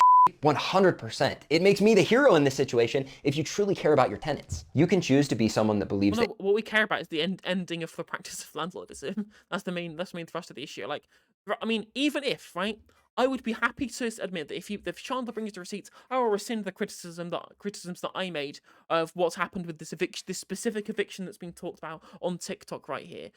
I still disagree with the idea of, milking evictions for views on TikTok. I still think that's reprehensible, right? But even so, that doesn't diminish the idea of our critique of the function of landlordism in society. That any problem that happens to you is outside of your control, and that the government should fix it for you. Or you can choose to say, hey, we know the government isn't perfect. We know we as individuals aren't perfect. Landlords aren't perfect. Cops aren't perfect. But overall... No shit, landlords aren't perfect. Overall, our system is pretty darn good. And I'm going to choose to take responsibility. Excuse me, what? The system that you can clearly see allows you to have 150 houses that you don't fucking live in, right? I'm sure that we could do much better than having very small amount of people owning huge amounts of property that other people are not able to own themselves, despite the fact that they are still, again, if you didn't own the properties, they'd still be there. They won't just burn down without any landlord there to own them, right? they would just be available for people who are not owner occupiers already to be able to buy them. Like you're contributing, like you even said at the start of the video, like, I want to help people get onto the property ladder. Well, then sell your fucking houses then. Sell your property and, actually have a proper job. Responsibility for the good things and the bad things that happen to me. And I'm just going to educate myself so that I can put me and my family in a better situation. And so you get to choose which one of these you're going to be on. Here are his thoughts. On top of that, if you don't like working with a landlord and renting, go buy your own property. Okay, I take it back. You can literally do that. The reason people don't is because a landlord buys it and doesn't require you to come up with a huge down payment to be able to live in their place. How do people think it's supposed to work? Wait. Okay, so you can't buy the property because the landlord already did, because they could afford the quote-unquote huge down payment and you could not, and this is why we should be thankful to landlords. Am I hallucinating right now? Hey, here's a fun statistic. Did you know that 54% of Americans live paycheck to paycheck? That over half of us don't have enough money in our savings to last 3 months? But yeah, just go buy a property. Go buy it. Take out a loan, a loan that you can't pay back, because I don't know if I mentioned this before, but you are living paycheck to paycheck. Oh wait, you can't pay down payments with a loan? What am I saying? Never mind. Hey, rent is due, by the way. Oh, and I just raised it because I can. Oh, also, I took your security deposit and used it to buy a vinyl cover for my jet ski because there was a Go-Gurt wrapper sticking out of your recycling bin. Also, this is all your fault. He goes through all of the reasons that people can't afford to get a down payment. And instead of saying, hey, maybe these people should take responsibility, maybe there's some He's not even saying that you shouldn't take. At no point did he say that people shouldn't take responsibility to try and afford a down payment. At no point in the video did he ever say that. What he is making the point of is saying that down payments are so high because property values are inflated by the fact that the supply is artificially constrained by people who own more properties that they have the use for. It's very, very, very simple. Like this idea that making a systemic critique means that everybody else should just lie down and rot. No leftist says this. I mean, there are probably some leftists who do say that, but that's not the overarching point of the leftist movement as a whole. And the leftist advocacy says the system should change. People should still take steps to be able to become owner occupiers, like I am, like I own my own house. But what that doesn't mean is that we can't make critiques of the way the system is set up at the moment to be able to preclude them from being able to do that. That's the whole point of a systemic critique. other things they can do to make money on the side. Maybe there are other options so that they personally can fix it. It turns to, let's blame Chandler the landlord. Now here's the deal. If you want to fall into that, if you believe yes, because you are partially to blame for the situation. Like if you didn't want like the down payments to be so high, then you should be incentivizing other people like you who constrain the supply of housing to sell off all their houses to people so that they can own their own home. Like you are part of the problem. It's a broken system, and on and on and on. He'll go on to talk about how there are other systems that are completely different. Yet for some reason, people like this, who I know, because I know how ad revenue works and I know how many views his videos get, has more than enough money to move somewhere else. He doesn't, because obviously the pros of where we're at. I mean, that depends on whether your videos get demonetized or not. Most people who advocate for communism on YouTube are not getting huge amounts of ad revenue and monetization on the YouTube platform, for example. But even so, like I know that because I was looking at Mooncat before, like Mooncat's got a similar amount of YouTube subs to Noah. Even on her Patreon, she only gets like I think it's like £1,500 a month or whatever that is. Like that's not enough to be that's not a huge amount more than like 22k a year or something UK, which is like just a regular working class wage. Even off like over 100,000 YouTube subscribers, like that's nowhere near enough to be able to afford a down payment on a house, whilst also paying for rent and also paying for utilities and also paying for any additional living costs that you might have. Obviously, especially if you live in London, or you live in any kind of city, which is where most of the jobs are, which is why things are very tough for the working class at the moment, both in the UK and in the US.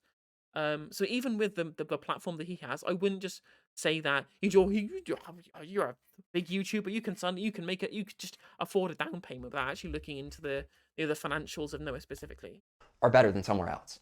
On top of that, he's taking advantage of capitalism. He's got the money to do it, and he knows that other people could do the same thing. Now, don't get yes, you criticize society, yet you participate in it. Just comic.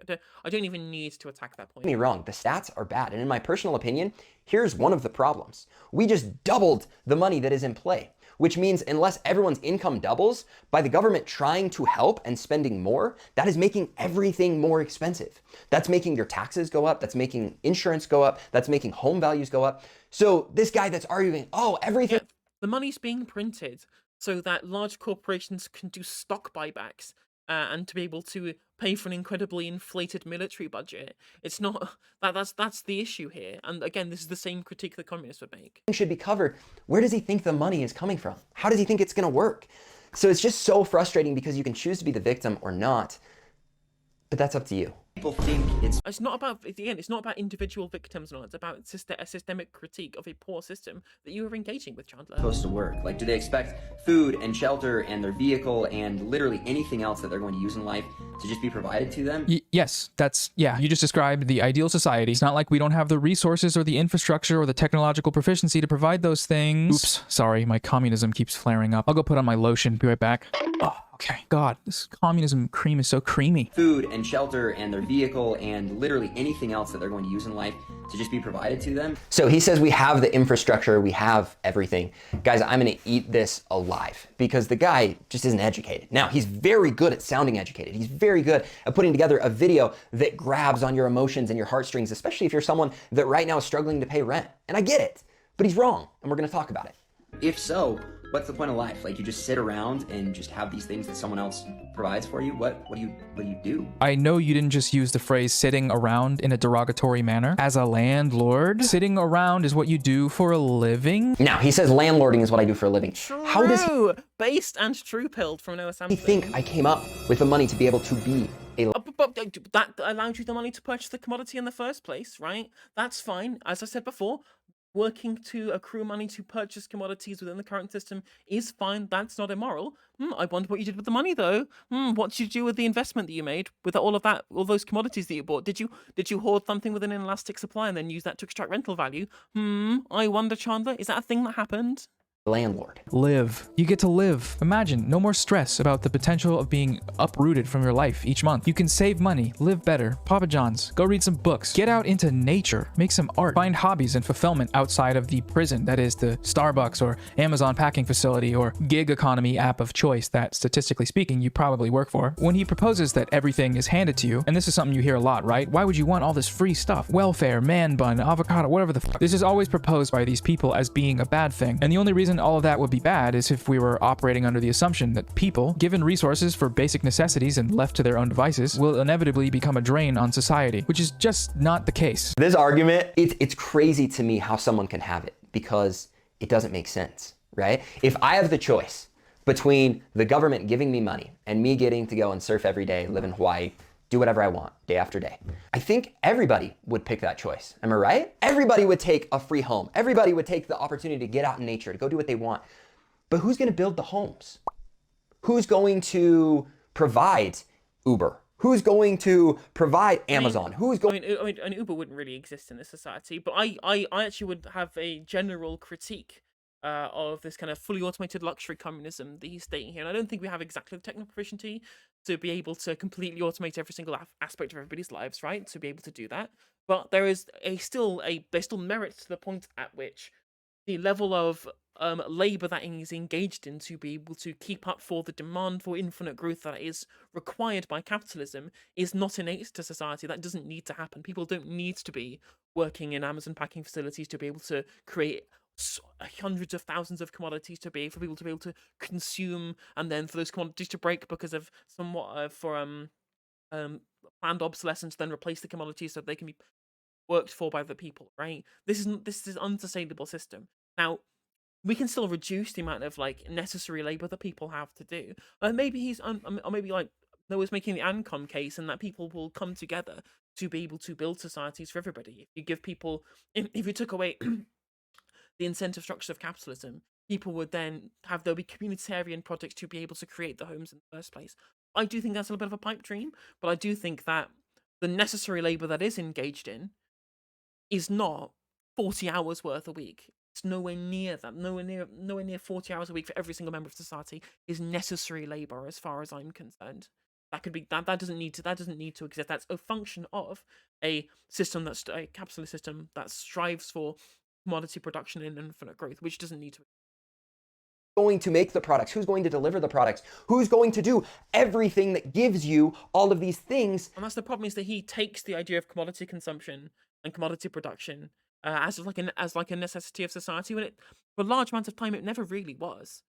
For huge amounts of time, people weren't just endlessly consuming new commodities over and over again in a pre-capitalist era. That's a function of the post-industrial revolution, neoliberal capitalism that we live in at the moment, where people don't grow their own veg; they have to get it imported from Indonesia or whatever. That you believe should be provided for free, if everyone's getting them for free. Now, I know it sounds really nice to say, well, Chandler, he was a really hard worker. He found a way to come up with this money for the down payment for these properties. So let's just let him work. But all of us others that would want to live and get out in nature and enjoy things and on and on and on and on, we would like to just live in a society where all of that's provided for us. All right, we're going to roll this next clip. There's a follow-up video here responding to another comment. The comment reads, yes, because if a landlord didn't buy the place, it would not exist for someone to live in. Watch how he responds to this. I enjoy your content. I liked you on the panel that you were on previously. What was the bloody panel called? The Hippy Dippy Roundtable, right? Yeah. You talked about how landlords suck, which is what I'm doing right now. Hey! So much appreciate for the follow. Yeah.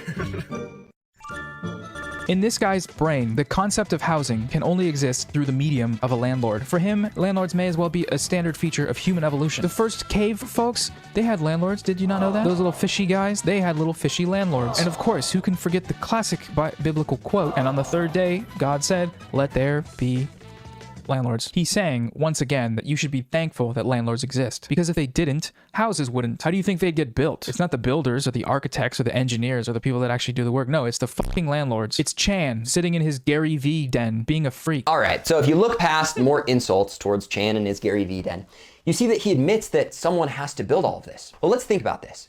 If no one's working, who is going to get someone to build it? Like, why would you build it if you don't have to build it? Well, then how would it exist? Now, I love how he goes back to evolution. I mean, again, as I said, like if you are a fully believer in like the fully automated luxury communist utopia, like, part of that could be automated. Part of that would be a community project that would build the houses to be able to create the human need based on mutual participation. Right? I get that. I understand that. That's not my philosophy, but if Noah believes then that's fine. But I think that having, a reasonably sized state that would then, pay people money to be able to engage in the labor to create these things and then have them decommodified to be able to use for the general populace as part of a society that at least plans some levels of the economy to make things available for everybody regardless of their ability to pay would be a good thing. Of like the caveman. Look, you can be a caveman if you want, right? Like, we evolved because someone built the house and then they expected something in return for the labor that they did. Otherwise, they just yes, people wanting things in response in return for the labor that they engage in, Chandler. I wonder how much labor you're engaging in by being a landlord. I wonder. That's what a tough question. How much labor does a landlord engage in when, we've literally gone through the previous part of the video where Noah has said that you just sit on your ass all day, because that's true. Like any repairs or like maintenance that you do on the properties, that's not the function of you as a landlord. That's a function of property management, right? Like if someone else owned the house, but you still did all the maintenance, you'd still be a property manager. There's a reason why me, as a homeowner, I don't pay for someone else to do the upkeep on my house, because I don't want a property manager. In the same way that I'm sure most people would rather do it themselves than pay for it.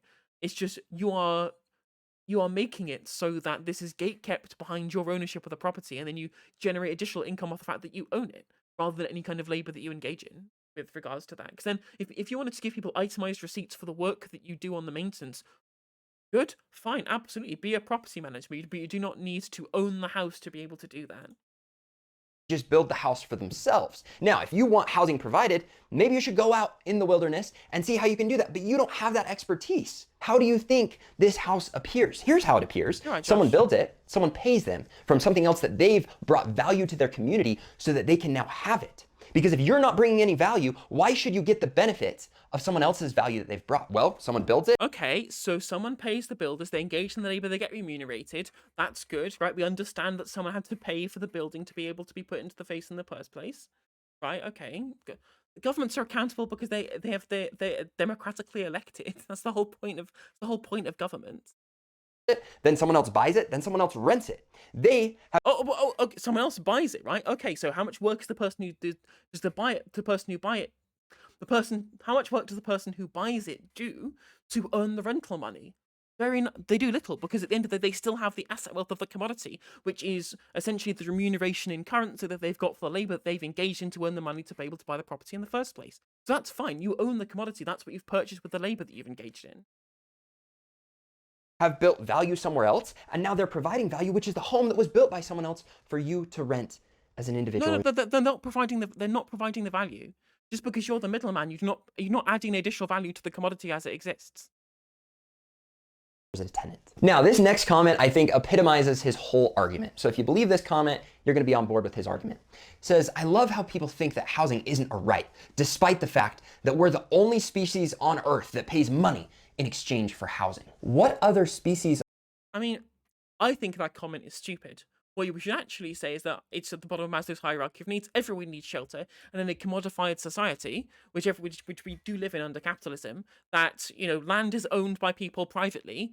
Then you can't be able to live off the land. Is not something you can do. You have to live somewhere, right? Everyone has to be able to live at least somewhere, and so having that gate kept behind landlordism is bad.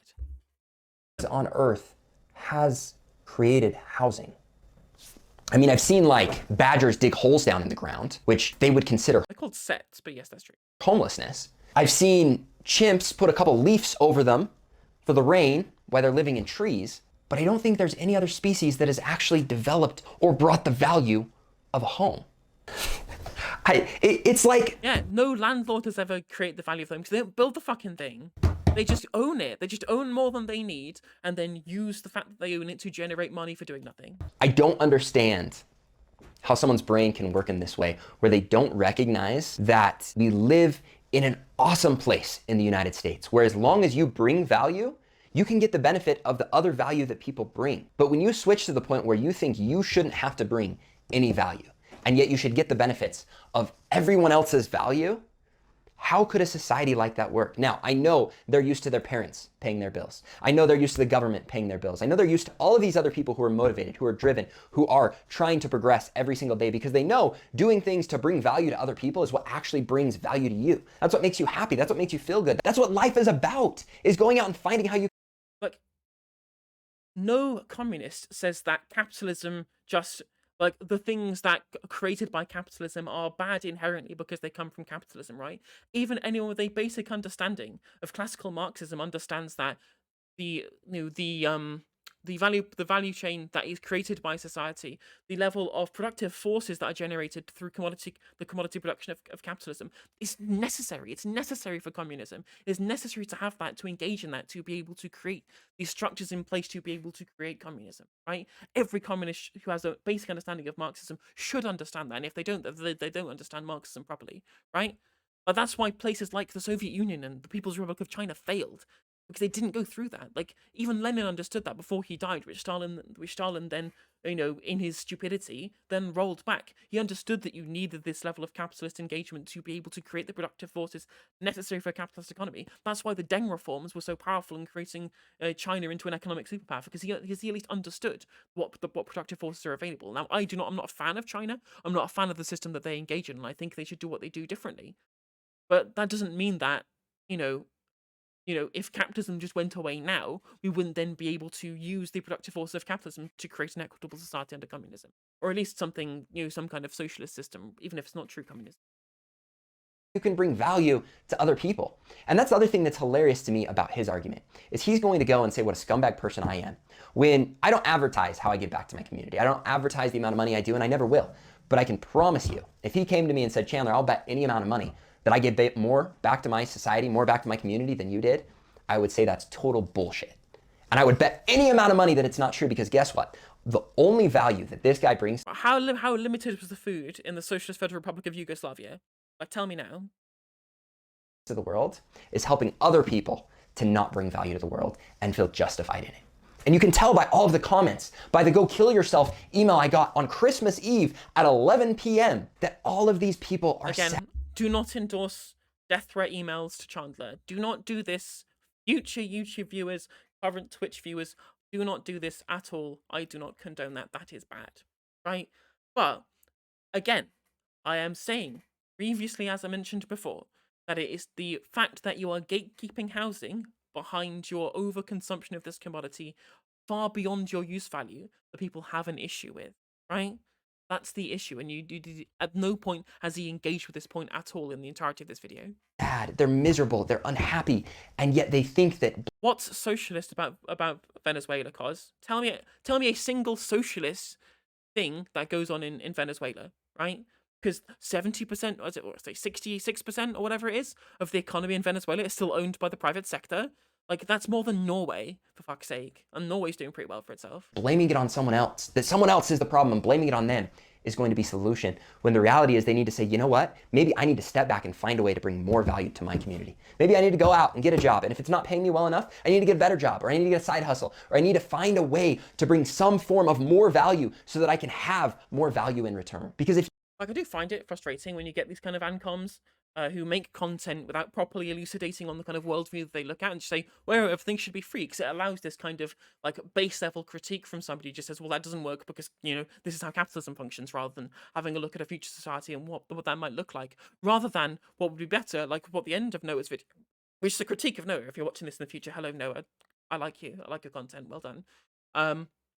In that it would be more difficult to then critique the arguments on the level of just saying, well, look, we can keep the rest of the economy as is, but when we look at specifically housing and we take what happens with housing and then we use public policy to be able to influence that, to try and at least selectively decommodify it or part decommodify it to be able to make it more equitable, this is the way you're going to be able to engender people more to your viewpoint, rather than just saying, well, everything should be free, which is again a kind of pie in the sky utopian vision that, again, I don't whether or not it's possible, I don't know. Like, I'm not going to say I have all the answers, but I do have easy answers, which is what Noah did provide at the start here, which is a bit large supply of high quality publicly funded housing, which is what happens in places like Vienna, places like in Denmark, etc., etc.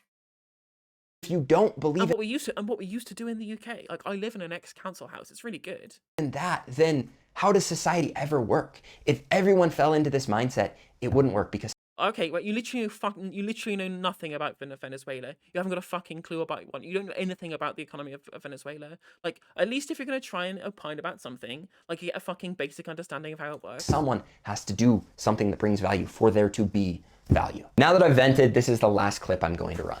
We should never stop talking about people like this. Not until people like this are no longer necessary. Until then, though, we're gonna name and shame. At least I am. I don't give a shit. I don't have trouble sleeping at night. I take a melatonin, baby. So I am very glad that he doesn't lose sleep at night, that his entire YouTube channel is built around putting people in a place where they're never going to progress, where they're never going to have a better life, where they're never going to. You've not elucidated anything about this, Chandler. You've not told us why his particular model of saying that we should change the systems that exist to be able to make them more equitable is telling people to lie down and rot. He's not saying that at all. He's just saying people should engage in landlordism. You can still engage as much personal, like, fulfillment that you want to engage with if you really want to.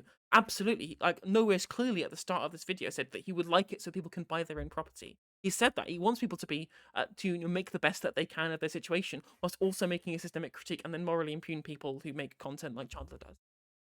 To be in a better circumstance. Later on in the video, he shows clips and talks about how there are all these other incredible places in the world where you can get free housing and you can get free food and you can get all of these other benefits. If you truly believe that you're going to be happier and that those things being provided for you by the government and that the way that they are set up is better, then I don't understand, especially why people like him don't move out of the United States. Again, I know how ad revenue works. This guy is banking, cashing in on capitalism. I mean, he's really not cashing it in if you actually look at the figures that he would engage with, especially with the level of demonetization. But first of all, it's difficult to move country, especially like gaining citizenship somewhere else. Actually quite difficult. Secondly, like, Noah's already looking at doing so, he said on Twitter. And third of all, like, just because, like, if your car runs out of petrol, you don't buy a whole new car. You just fill it with petrol, right?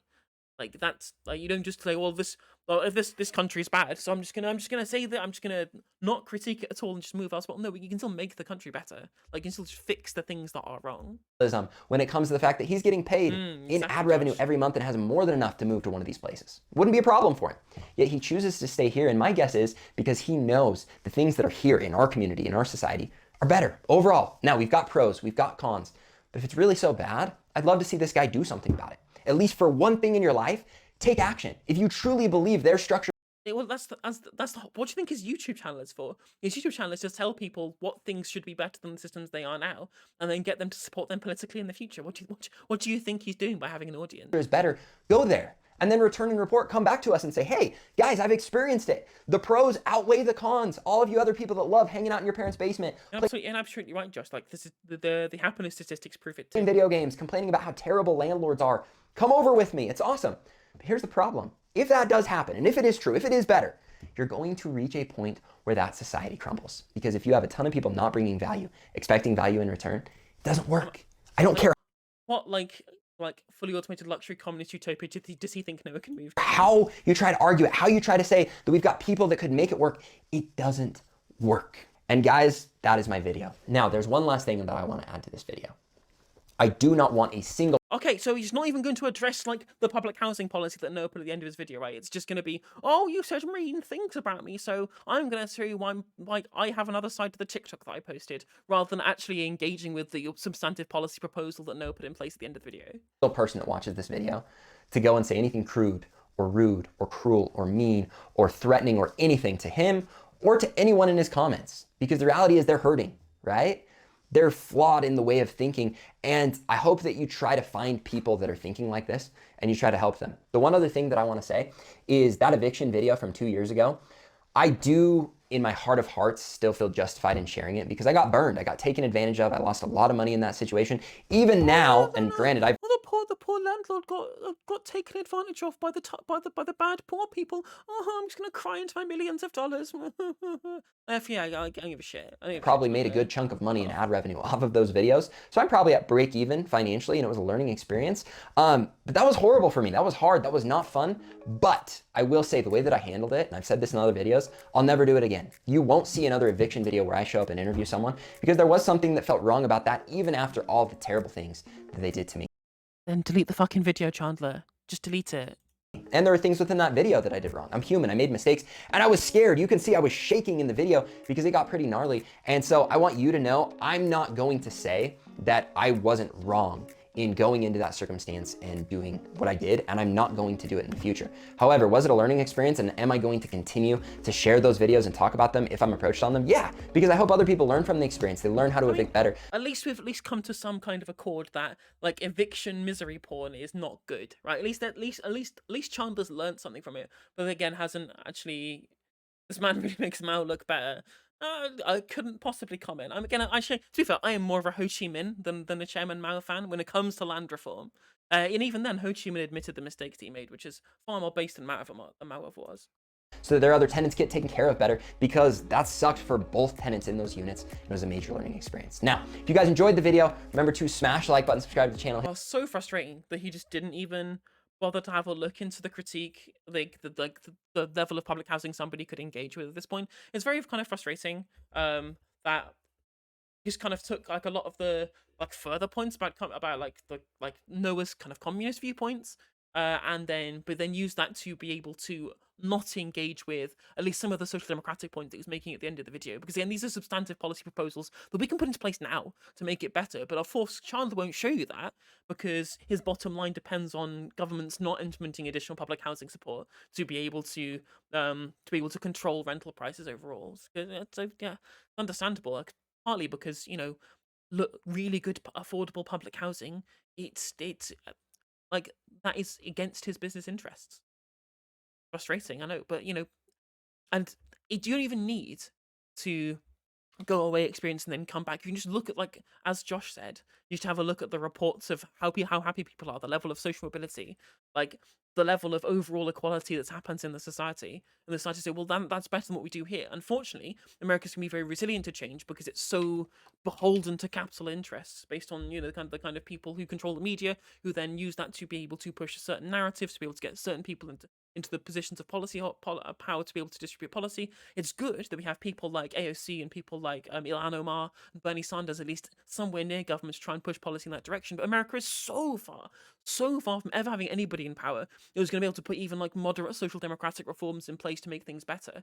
It's wild to me that like something like parental leave was even on the table with Build Back Better, considering how right wing the American economy is at this point in time. So I mean, but again, there's just plenty of data showing that good quality, affordable public housing is possible, and you just need to take that model and then move into the United States, and things will be better for tenants. People ask for landlords, but I don't care about landlords, so that's fine. Again, maybe again, I will appreciate and I will concede that maybe things in this particular tenant eviction video that Chandler David Smith made on TikTok, maybe these tenants were really, really shitty tenants, right? I get that. I absolutely understand if these people are shitty tenants and that maybe again, it's all going to be hearsay, the tenant's word against Chandler's. Maybe that's the case, right? But that does not detract from the overall critique, the overall leftist critique of landlording as a concept, right? That doesn't take away from the overall critique. It doesn't. It just doesn't at all. And if you didn't want to have to deal with shitty tenants, how about don't become a landlord? How about let them own their own property, and they're going to be less likely to want to deal with kind of property damage because they don't have any ties to that. They don't have any. They don't have any. It may be the home that they live in, but it's not their.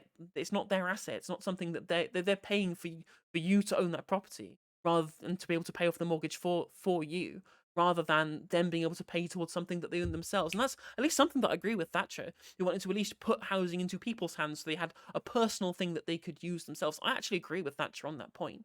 They're giving someone a personal piece of property that they can pour their heart and soul and love into, to be able to create their own little thing, their own little piece of their own life. I think that's absolutely fine. I think that's a good thing. It's just when you start doing that, when you start owning more houses than you have the actual use value for, that's when this whole system just kind of crumbles, because it's bad for the economy.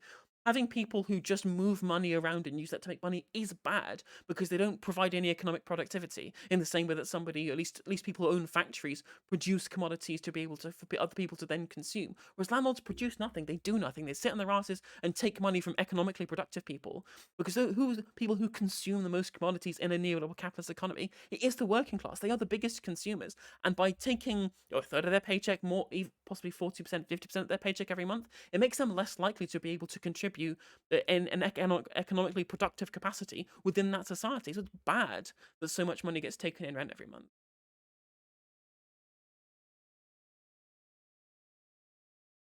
The main point of social programs are great. I mean, at least you agree, Carl, that social programs are good. At least we can both come to that kind of mutual conclusion that that social programs are really good as a way of being able to increase the social mobility of a society, and it showed to work when you look at the social democratic economies of of the Nordic countries and places in Central Europe, etc., etc.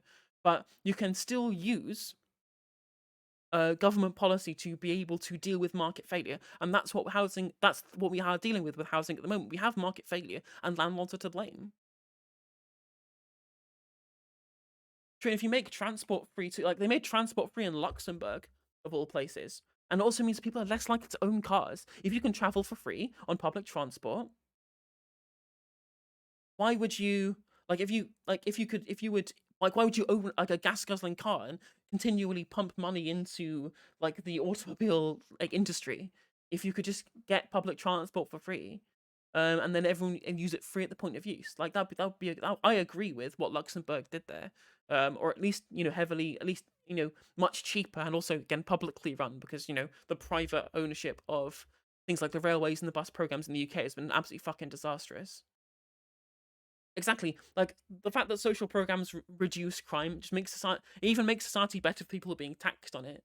Even the people who are essentially the net contributors to the taxable account, the taxable part of the economically productive populace. The fact that it makes the social programs make there less crime, fewer homeless people, it makes society better for them to live in as well. It's a net good for everybody in society. They'll have at least very basic needs met. We don't really need to do that for something like food, because the market is so elastic and so affordable. But with something like housing, where it's very inelastic and very inaffordable, it creates a lot of social discohesion. You're absolutely right. And the tax cars on a curve based on car is absolutely true, and based on mileage and things like that. I would absolutely 100% agree. But one good way of being able to do that is designing cities in such a way as to make it better for public transport and worse for cars. So things like super blocks in Catalonia, and the kind of the Sotsgrad mode of city planning that you saw in places like Hungary and Poland, etc. But I think that's a good way of doing it. You create systems that incentivize better consumption from people. People are always going to be driven by the systems that they're a part of. You can't just expect people to just be better at not using cars when you have a system that is built to incentivize car usage, right? Ooh, sorry, I've just move that there. Well, anyway, that was a good segment. At least we came to some kind of accord with the person who was disagreeing with in chat. That's good. And at least Chandler seemed to admit that some of the behavior engagement on TikTok was bad. I just find it very unfortunate that he didn't substantively engage with any of the critiques that were levied of landlordism as a concept, and didn't respond to the comments on public housing that no made at the end of the video, which is frustrating. But anyway, what are you going to expect from a landlord influence?